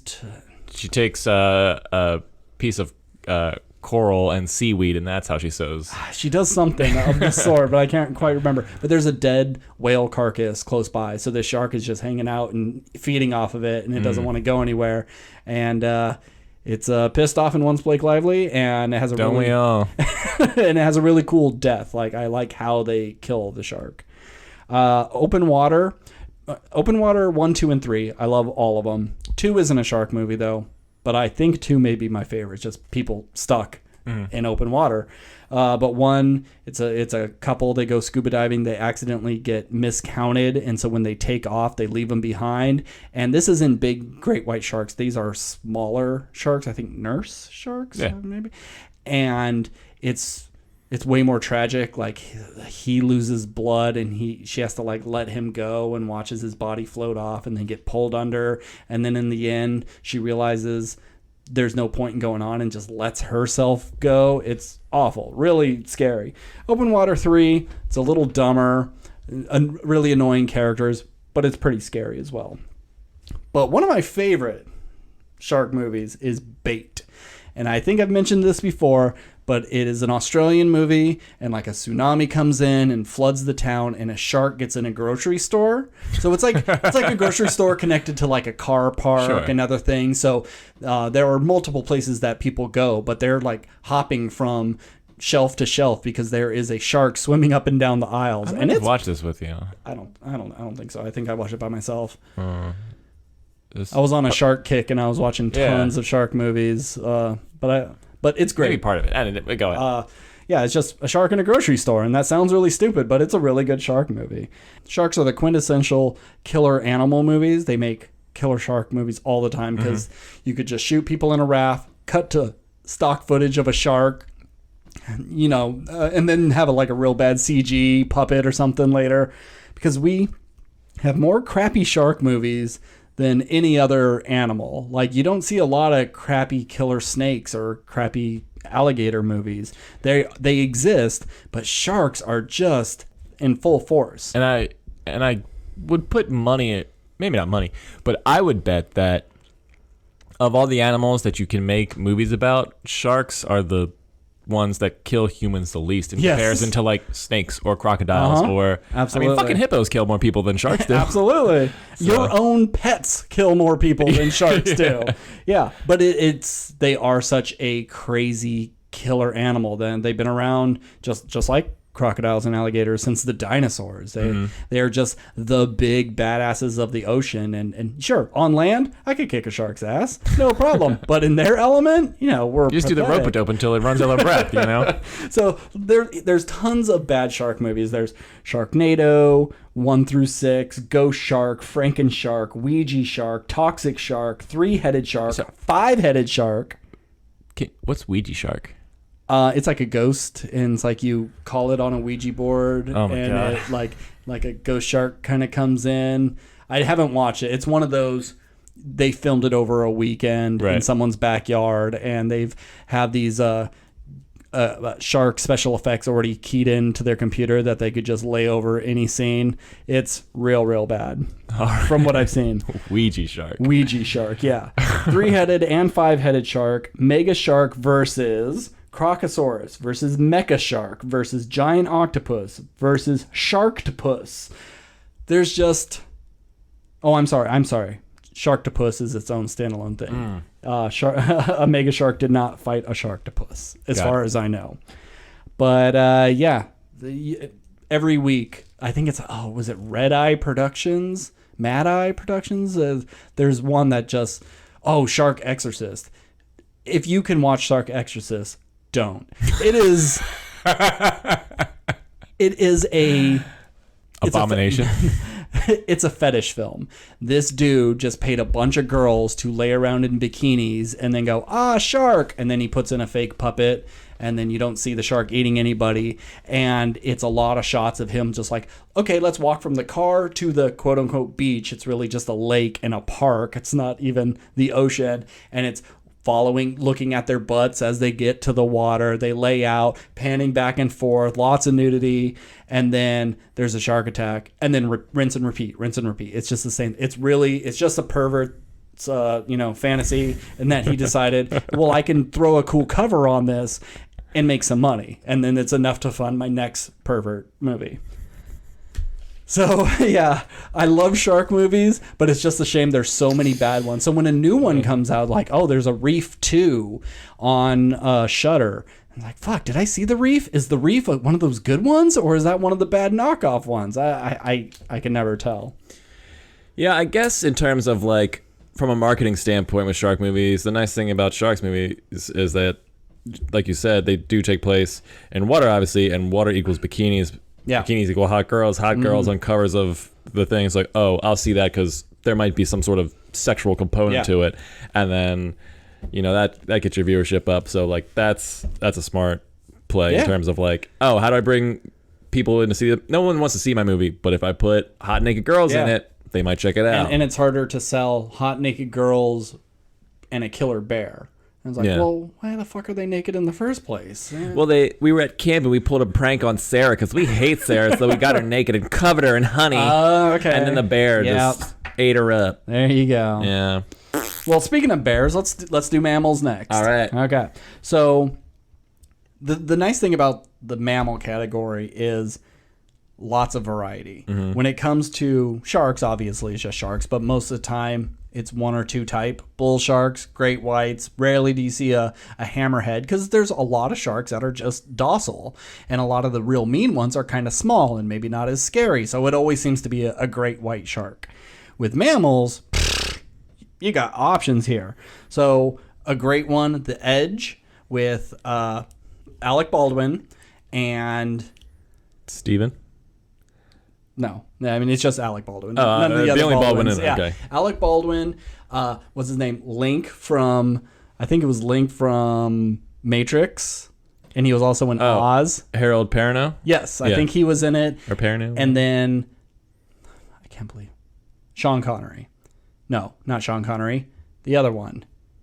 Hannibal Lecter. Anthony Hopkins. And it's like... It's weird that I know who Harold Perrineau is. I know. Like, Anthony Hopkins has a young wife, and she's sleeping with Alec Baldwin. And so he's taking him into the woods to unalive him so they can be together. And he's the type of... They have a bit at the beginning where he holds up, like, this mounted trout on a little plaque and says... I'll give you $100 if you can say what's written on the back of it. And he knows what it is because he's just one of those people who knows everything. And so you have this really smart old dude stuck in the woods with a man who wanted to bring him to the woods to kill him. And now they have to encounter a bear. So it's more than just bear kills people movie. There's a bit more to it, but it's still really good. And another bear one, this is my only duplicate, is Backcountry. It's just two people go to the woods to have a little camp out, and a bear kills the man and stalks the woman for the rest of the time. Really tense, all like real bear footage of like the bear dragging him out of the tent. It's all with a real bear. Very, very scary. Other mammals. Well, here's a comedy one, Black Sheep. It's about killer sheep in New Zealand. It's great. They take every trope you can. There's like... You get bit by one, you turn into a were-sheep, and it's just really fun. It was a cheap movie, but it has pretty great. Like Weta did the special effects way back in the day. Jesus. And the were-sheep is just amazing looking, real fun. Classic, Cujo. Yeah. Killer Saint Bernard. Also, scary movie of like being trapped in one location. You're stuck in a car. You're boiling in the heat, and this rabid, massive dog is outside. Love Cujo, one of my favorite Stephen King, and hope they don't remake that one. They will. Probably, but they just took off one of his remakes that was set to be made. They scrapped it. I can't remember. Well, maybe after was Firestarter him? I know we keep having this conversation. Firestarter was. Yeah, a and I Stephen don't think King. anyone saw the not sequel, The the remake. Yeah. Oh yeah, it's terrible, awful. We talked about it in the pod. Yeah. Something a little different. Willard with killer rats. This is more of the person's the problem and he's controlling the rats, but it is a killer rat movie. God, that movie is so iconic for me, and I've never seen it, but it's like it was just the movie that every time I went into a video store in the 90s, early 2000s, or the Blockbuster, whatever it was, no matter where I was, somehow I always saw Willard, and it was always just like, I know that's the killer rat movie, and then like at the time I was like, I'm never gonna watch scary movies. Scary movies freak me out. But Willard will live in my brain until the day I die, just because like that cover is just ingrained into my brain because I've seen it a billion times. And Crispin Glover is, and this is the remake we're talking about, not the original. Yes. Crispin Glover's great because he's a super weirdo in it, and it's very sad, and you feel totally justified in the things he's doing, but it's also really fucked up. The saddest part for me was. So he has this house full of rats, and his coworker stops by, and he's trying to like keep it all quiet, and she's like, "Oh, I know you're having a hard time. Here, I brought you a cat." And he's just like, "Oh, thanks," and throws the cat inside real quick and closes the door, and it stops, and you pan out, and there's just hundreds of rats, and the cat just instantly pisses itself and starts flying across the room trying to get away, and they're like a tidal wave. They're chasing after this thing, and it climbs up a bookcase, and then it falls off, and then it just gets devoured by these rats. It was awful because I'm a cat guy, but it was a really cool scene. I think we talked about it on the pod, like in one of our earlier episodes, but you should play A Plague's Tale. It's super cool. Yeah. We got Congo. We got killer gorillas. There's a bit more with like satellite communications and diamonds, and there's a lot going on, but there's some pretty cool gorilla stuff in that. And then the last one I have is Razorback. I talked a couple of weeks ago about a killer boar in Australia. Pretty fun. Razorback's a great name too. It is, yeah. And boars just look like weird monsters anyways. So. Let's see. I'm going to just skip to Bigfoot real quick. I only have a couple of them. There's only one amazing Bigfoot movie, in my opinion. It's called Exists, and it's from the director of Blair Witch Project. So it is found footage. People just like have lots of cameras on their house, and they're wearing body cams, and they're going out to this cabin, and they accidentally run over a baby Bigfoot. And they don't know. They just know they hit something. And so Mama Bigfoot, baby is dead. I got to go kill all these things. And this Bigfoot just rips apart these people. And it's great. It's really well shot. The Bigfoot costume's scary, but realistic. Excellent. Abominable is a bit silly.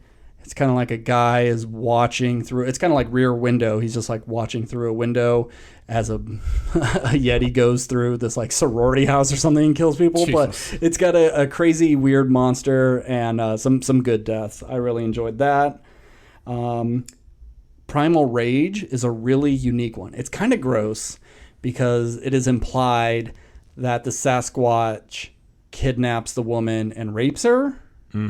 They don't show it, but there's implications that this Bigfoot is just very horny, and that's why he kidnapped her. But the interesting... Well, you know what they say about big feet? I can only imagine. Yikes. I'm sorry. Cut that. Nope. Good joke. The joke's funny. The context of the joke is not. Well, I brought up the rape first. Yeah. So this is your fault. This is all me. This yeah. is on you. Okay. But the interesting thing about this Bigfoot is it's more of like a native species. So they wear masks and use a bow and arrow, and they have tools. So it's almost as if like they're Native Americans in a way. And there's one, and they finally kill it, and you go, oh, hurrah. But it was like just a youngling learning how to hunt, and then you see like a bunch of adults stand up in the woods. Awesome. Pretty cool. Yeah. And then shout out to Suburban Sasquatch, the worst Bigfoot movie in the world. Shot on a phone from 2005. It has one sound effect for the Bigfoot that they use over and over and over again. Real cheap, but a great laugh. highly recommend Suburban Sasquatch. Shout out to Harry and the Hendersons. True. Yeah, but not a monster, killer monster movie. Yeah. That's just a I've actually just never seen that one. That was before my time, I think. Oh, it's really great. And the Jim Henson mask is amazing. Like, so expressive. Did you ever play the Red Dead, or what's it called? Undead Redemption 2 or something like that, where there's like zombies? I meant to as soon as I finished Red Dead, but then I never did. So, but you know the Sasquatch stuff with it? Yes. Yeah. Yeah. Well, for anyone who does, like, this is, whenever I hear Sasquatches, this is like what I think of. Is for anyone who doesn't know, there was a game called Red Dead Redemption back in the day, good old PS3 days, you know. And there was a DLC where you fought zombies in the Old West and stuff, and yada yada. That's fun.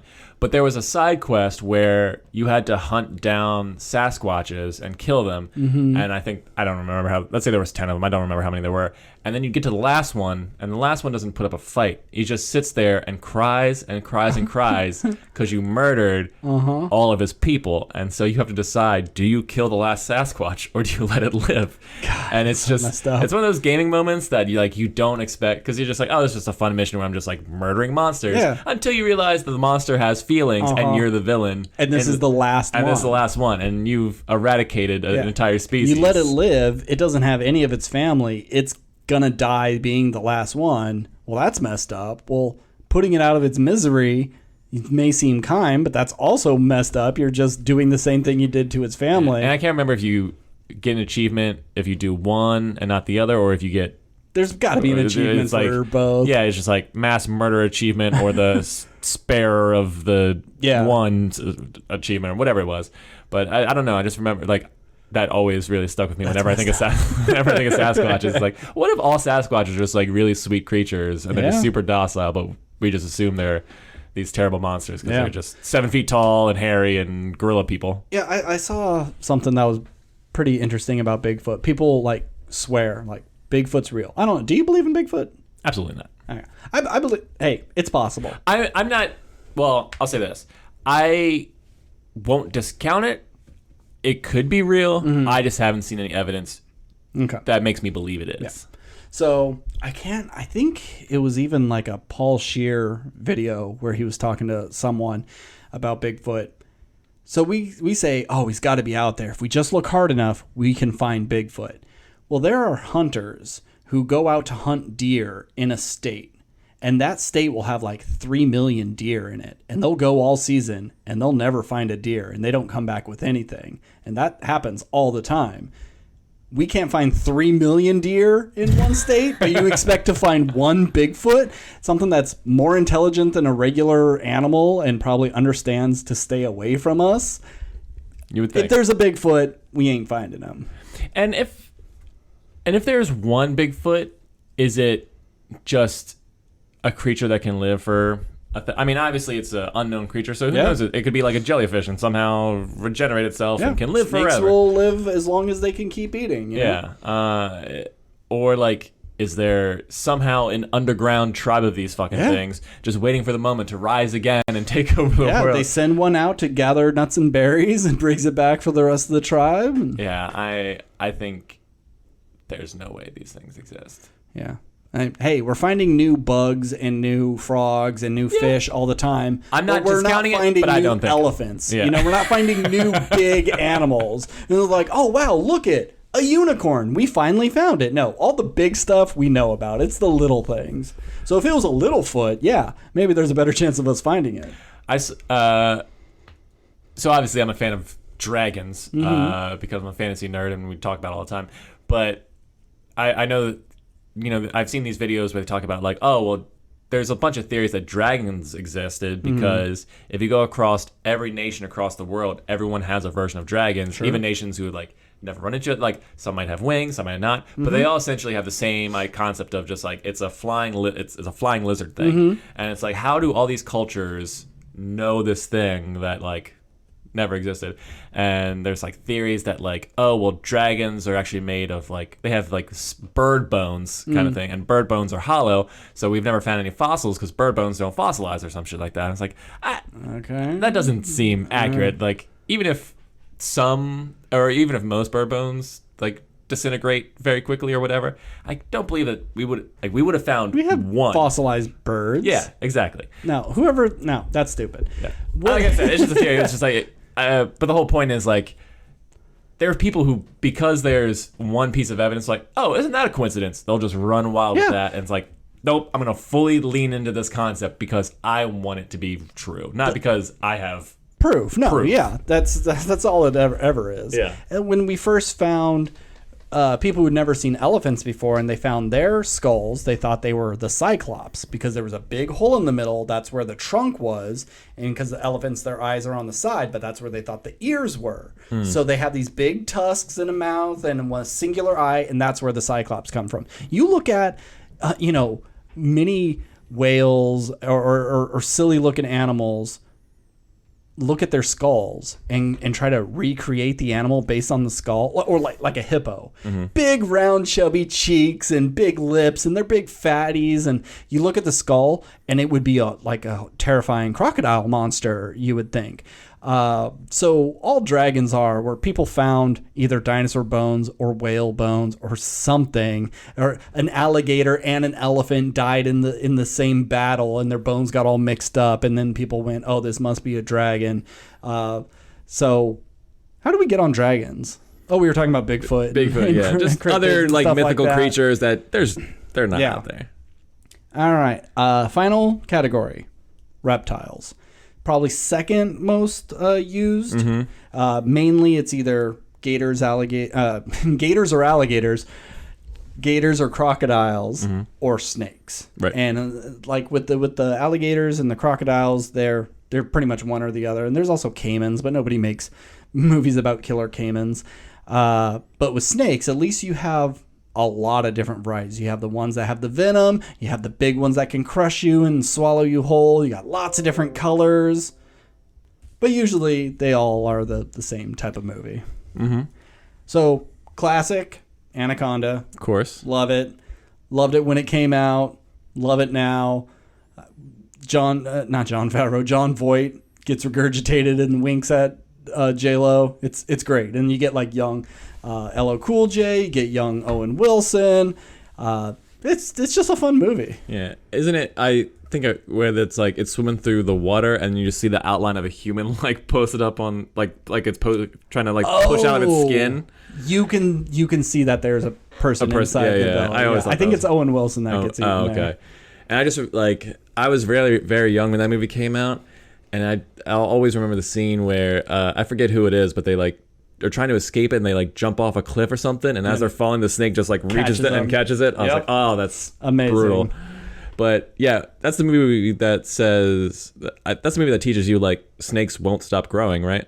Is that the one, or is that a different snake movie? No, I think it's Anaconda 2 or 3. Oh, okay. Because they're trying to find this flower. The orchid thing? Yeah. Okay. Blood orchid. Right. And if you have it, you live forever, and then the snakes eat the monkeys and stuff that live forever, so they just get bigger and bigger and bigger. And then there's like a big old nest of them. Awful, scary. I'm surprised I don't have other snakes on here. Everything else is crocodile and alligator. But another classic, Lake Placid. It really revitalized the killer animal movie for the 90s.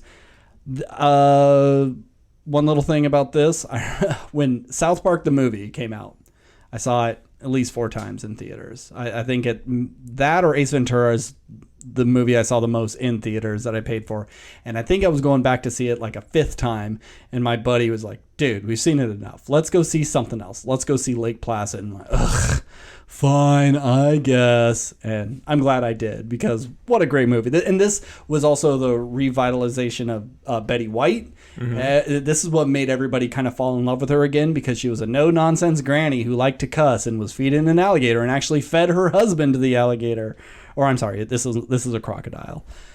Lake Placid, great. And they made a movie, which I haven't seen yet, called Anaconda versus Lake Placid. Okay, the crocodile's name is not named Lake Placid. So is this Anaconda fighting the lake itself? Because that's that's an interesting take. The crocodile It is a crocodile. You Yeah, said. crocodile. The crocodile has died at the end of Lake Placid, and its ghost has now inhabited the lake. So it has become the spirit of the lake. So you see this this giant wave crocodile mouth come out and bring people in. So it's like there's no evidence of people keep washing up ashore and they're mangled and stuff. It's like, well, it can't be an animal. There's no animals in this lake. There's no bite marks or claw prints. It seems like it was just a rogue wave or something must have been, but it was the ghost of the Lake Placid crocodile killing these people, and then it's up to the anaconda who has kind of like that animal sense where all animals can talk to each other, that kind of thing. Is like, all right, send in, and also the anaconda has joined the U.S. military at this point, as deep operation stealth missions and stuff. So they're like, you're the only person for this mission, so they send in the anaconda to fight Ghost Lake Placid. Oh, I don't know why they would send a snake to fight water, but hey, I'm here for it. I mean, it can swim in there. Sure, but what is it going to do? Is it going to choke out the water? Yeah. Amazing. Love it. Yeah. Then there's two movies, both crocodiles, that I always get mixed up. One's called Rogue and one's called Primeval. And they're both just like people getting eaten by a crocodile. But I think Primeval is the better one. That's the one with Bloom.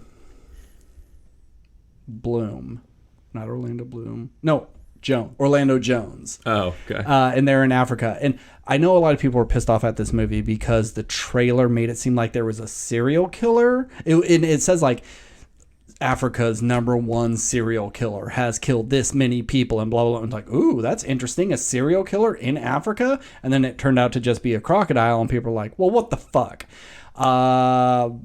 It's still a great movie. Okay. I mean, it has that early 2000s kind of fisheye zoom chasing after people look, but it's still pretty good. And Primeval. Shout out to Orlando Jones, by the way. Where's that guy been at? I don't know. Make 7-Up yours. You remember those commercials? I'm Orlando Jones, and I'm here to promote 7-Up. That's why I'm wearing this T-shirt that says "Make 7," then turns around, "Up yours," and everyone's going like, "Hey, up yours, man! Yeah, you got it." I think that was him, right? That was it. That had to have been him. I don't know, but the fact that you just pulled out that whole commercial is astounding. Wow. I do remember Make 7-Up yours, though. That's great. I talked to a couple of weeks ago about Alligator 1 and 2. Recommend it. Mutant alligator in the sewer. Love it. Really gory. What's that one with the girl and she's trapped in the house and Barry Pepper's in it? That's the last one on my list right here. Okay. Crawl, that's what it is. Yeah. Crawl could have been bloodier, but it is one of the scariest movies in the past few years. Just knowing that you have alligators under your house that you have to crawl through. There's a frickin' hurricane going on, and even if you get out of your house and you go into the street, there's still more alligators. It's a nightmare. It's 100% one of the scariest movies I've ever seen. Could have been gorier, but I really love Crawl. Yeah, Crawl's one of those movies where it's like, I think if I put this on, I'd enjoy it, but it's like, the idea of committing to it, I'm like, I could probably watch something better. It's been on my TV, and it's like I've been hovering over the play button, and it's like, oh, I'll just go to sleep. I recommend it. I think you'll like the filmmaking aspects of it. It looks really good. This should be a genre I love more because so many of these, it's like single location, small cast versus a thing. But usually they're so poorly made that I can't get into them. That's the problem with these movies. Or there's logic problems. They're easy to watch, but you know exactly what you're going to get. And a lot of the times you're mainly here for the kills. What's the inventive way the creature is going to kill the humans, and then what's the inventive way that they kill the creature in the end? And a lot of times it's kind of stupid and not so good, and you've wasted all your time on something you've seen a million times. But then sometimes you get lucky and you get a weird supermarket shark, and it's a dice roll you have to take. Oh, we forgot to roll, for how good the podcast was. No, it's too late. No, the podcast is already going well. Mess up the juju. Yeah. All right. If we get another 20-1, that was nuts. I'm gonna quit the podcast because there's some oogie boogie stuff going on. Yeah, here. That was very strange. Maybe we just don't roll because then we don't have to deal with the consequences. What if it's the rolls that have kept people from viewing our podcast? Oh, fuck. Shit. Well, wait. What's our excuse for our first 40? episodes. Don't worry about it. That's the first. Everyone knows the first 40 are test episodes. Yeah. Is that how it is? Okay, Yep. cool. So this is going to be our first smash. Everyone's going to click on Beast, the movie that not many people are seeing. But I think, more. There's not a lot of people talking about it, so maybe it's to our benefit that sometimes we go for.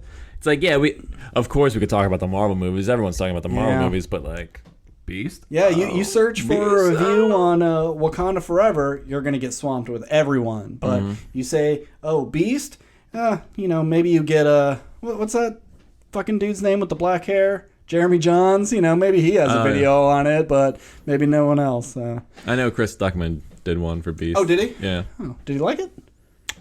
I don't know if I actually watched it. Oh, okay. Part of me thinks I did. Another part of me is like, I don't remember. Some of his things are so short where he's just like, this is a new movie. He doesn't even give grades anymore. Yeah, which I get. I understand his reasoning behind it, but I need a quantifiable number, a rating of some kind. But a lot of his stuff is just like, so I saw this movie, and this is the synopsis, and this is the thing I liked about it, this is the thing I didn't like about it, and I'm done. It's like, shit, that was like 3 minutes and 7 minutes with his ad. Are you looking forward to his new movie? Oh, yeah, because I want to see if... I want to see, is he a good filmmaker? Does he know his stuff? And then I want to see if it is bad, how does he handle the criticism? And does he go, well, I did this because this, and try to justify it? Or, okay, in hindsight, I can see where I messed up. Yeah, because it's interesting. Like, anyone can be a critic, but obviously not everyone can be a filmmaker. Yeah. So it's just you watch someone who is so critical of movies, and not critical in like a negative way, but just like, well, this doesn't work from a story. Like, hindsight is everything when you're talking about this kind of stuff. It's like, I wouldn't have done this, or this would be better if you did this, and yada yada yada. And then when you go to make it, and then you still make garbage or whatever, it's like, well, if you watch all these movies, you've gone to like your film school was watching all this stuff. All the answers are right here. How'd you not do that? It's like, well, on the day we had to like make decisions, and I had to like make compromises, and we didn't have the budget for this, so we went this way, and we shot all this stuff, and we just didn't have the money to go back, and I would have loved to add this scene, and or like you're watching actors in the moment, and I know we're not even talking about movies anymore, but or not talking about beasts or monsters, but I don't know. I would love to hear his thoughts on the process if it's bad, even, and if it's good too, just like how he got to this point. This is but like, it's so easy to watch something and say, well, you should have done this differently because they've already done steps 1 through 10 and you're only watching step 11. You're watching the final product. And then when it's, well, now you do it, you're starting from that one. And it's like, well, where do I even get started? Sure, it's easy to look at someone else's stuff and change it and try to make it better, quote unquote. But starting from scratch and like, okay, we need a scary scene. Okay, what's scary? Fuck, I don't know. Where do you even start? Yeah. It's like you have to think about where to place the camera, how that camera movement or how that stillness, how all the stuff in camera is going to effectively work. And then when you look at the raw footage of that, it's like, okay, that works from a visual perspective, but it's still missing the music, sound effect. Like, it'll look like crap until you add in all this other stuff that you have to just know in your mind how that's going to work later and hope that it works. You got to really know how to do all of it, because if you say, well, we'll get it in editing, we'll get it in special effects, well, if you don't know those things, you could shoot it completely wrong. But that's besides the point. Yeah. All right. Good luck, Chris Stuckman. That's all we're saying. Absolutely. We're rooting for you. All right. So my last thought to you is, if you had to pick a top 3 of all these movies that you've listed, what would be your top 3? Probably, I'm going to say in no particular order. Okay. I'm going to say Cujo. I'm going to say... Cujo again. I'll say Cujo, sure. Jaws, and... It almost doesn't seem fair that Jaws is like practically an Oscar-worthy... Yeah. did it get nominated for Oscars? I don't even remember. I think it did. Yeah. So it's just like this. It's like a perfect film versus one of the most iconic films of all time versus these silly, either fun or ridiculous or horrifying films. Okay. It's Cujo, crazy. Jaws exists. Oh, the Bigfoot one. Okay. It's really good. My boss suggested it to me because he's a big Bigfoot nerd. It's like, you got to watch this one. But then everything else since has not been that great. There's really only one. And you got across the spectrum. You got the shark, the mammal, and the miscellaneous. Miscellaneous, yeah. Fun stuff. All right, let's wrap this up. What are we doing next week? Well, next week we'll have the first, I believe, 2 episodes of Lord of the Rings drop. That's right, 2 so episodes. We'll watch that. Looking forward to that. Another hot D. Mm-hmm. And, if we want to pick a movie to watch, this is what's playing at the Regal near us. A bunch of stuff you don't care about. But we have The Invitation. That came out this weekend. That came out this weekend. Yeah. I'm sure that's Which trailer showed everything. Yeah.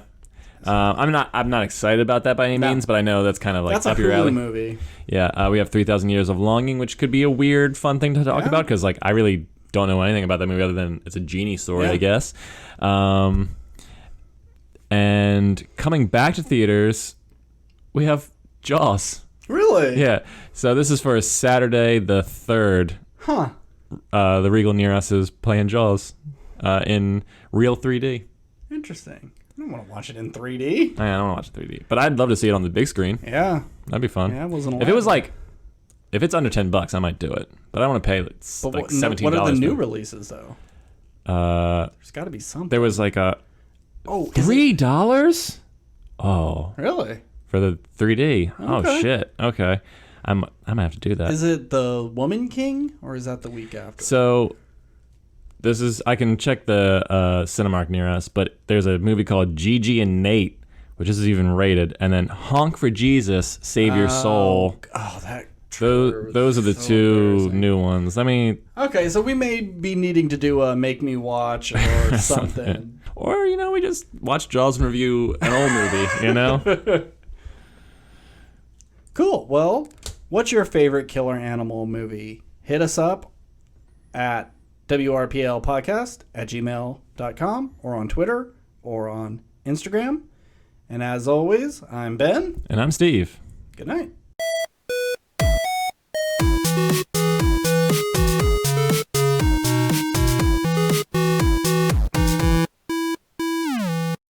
Your balls are getting chomped on, and I can't imagine a worse way to go.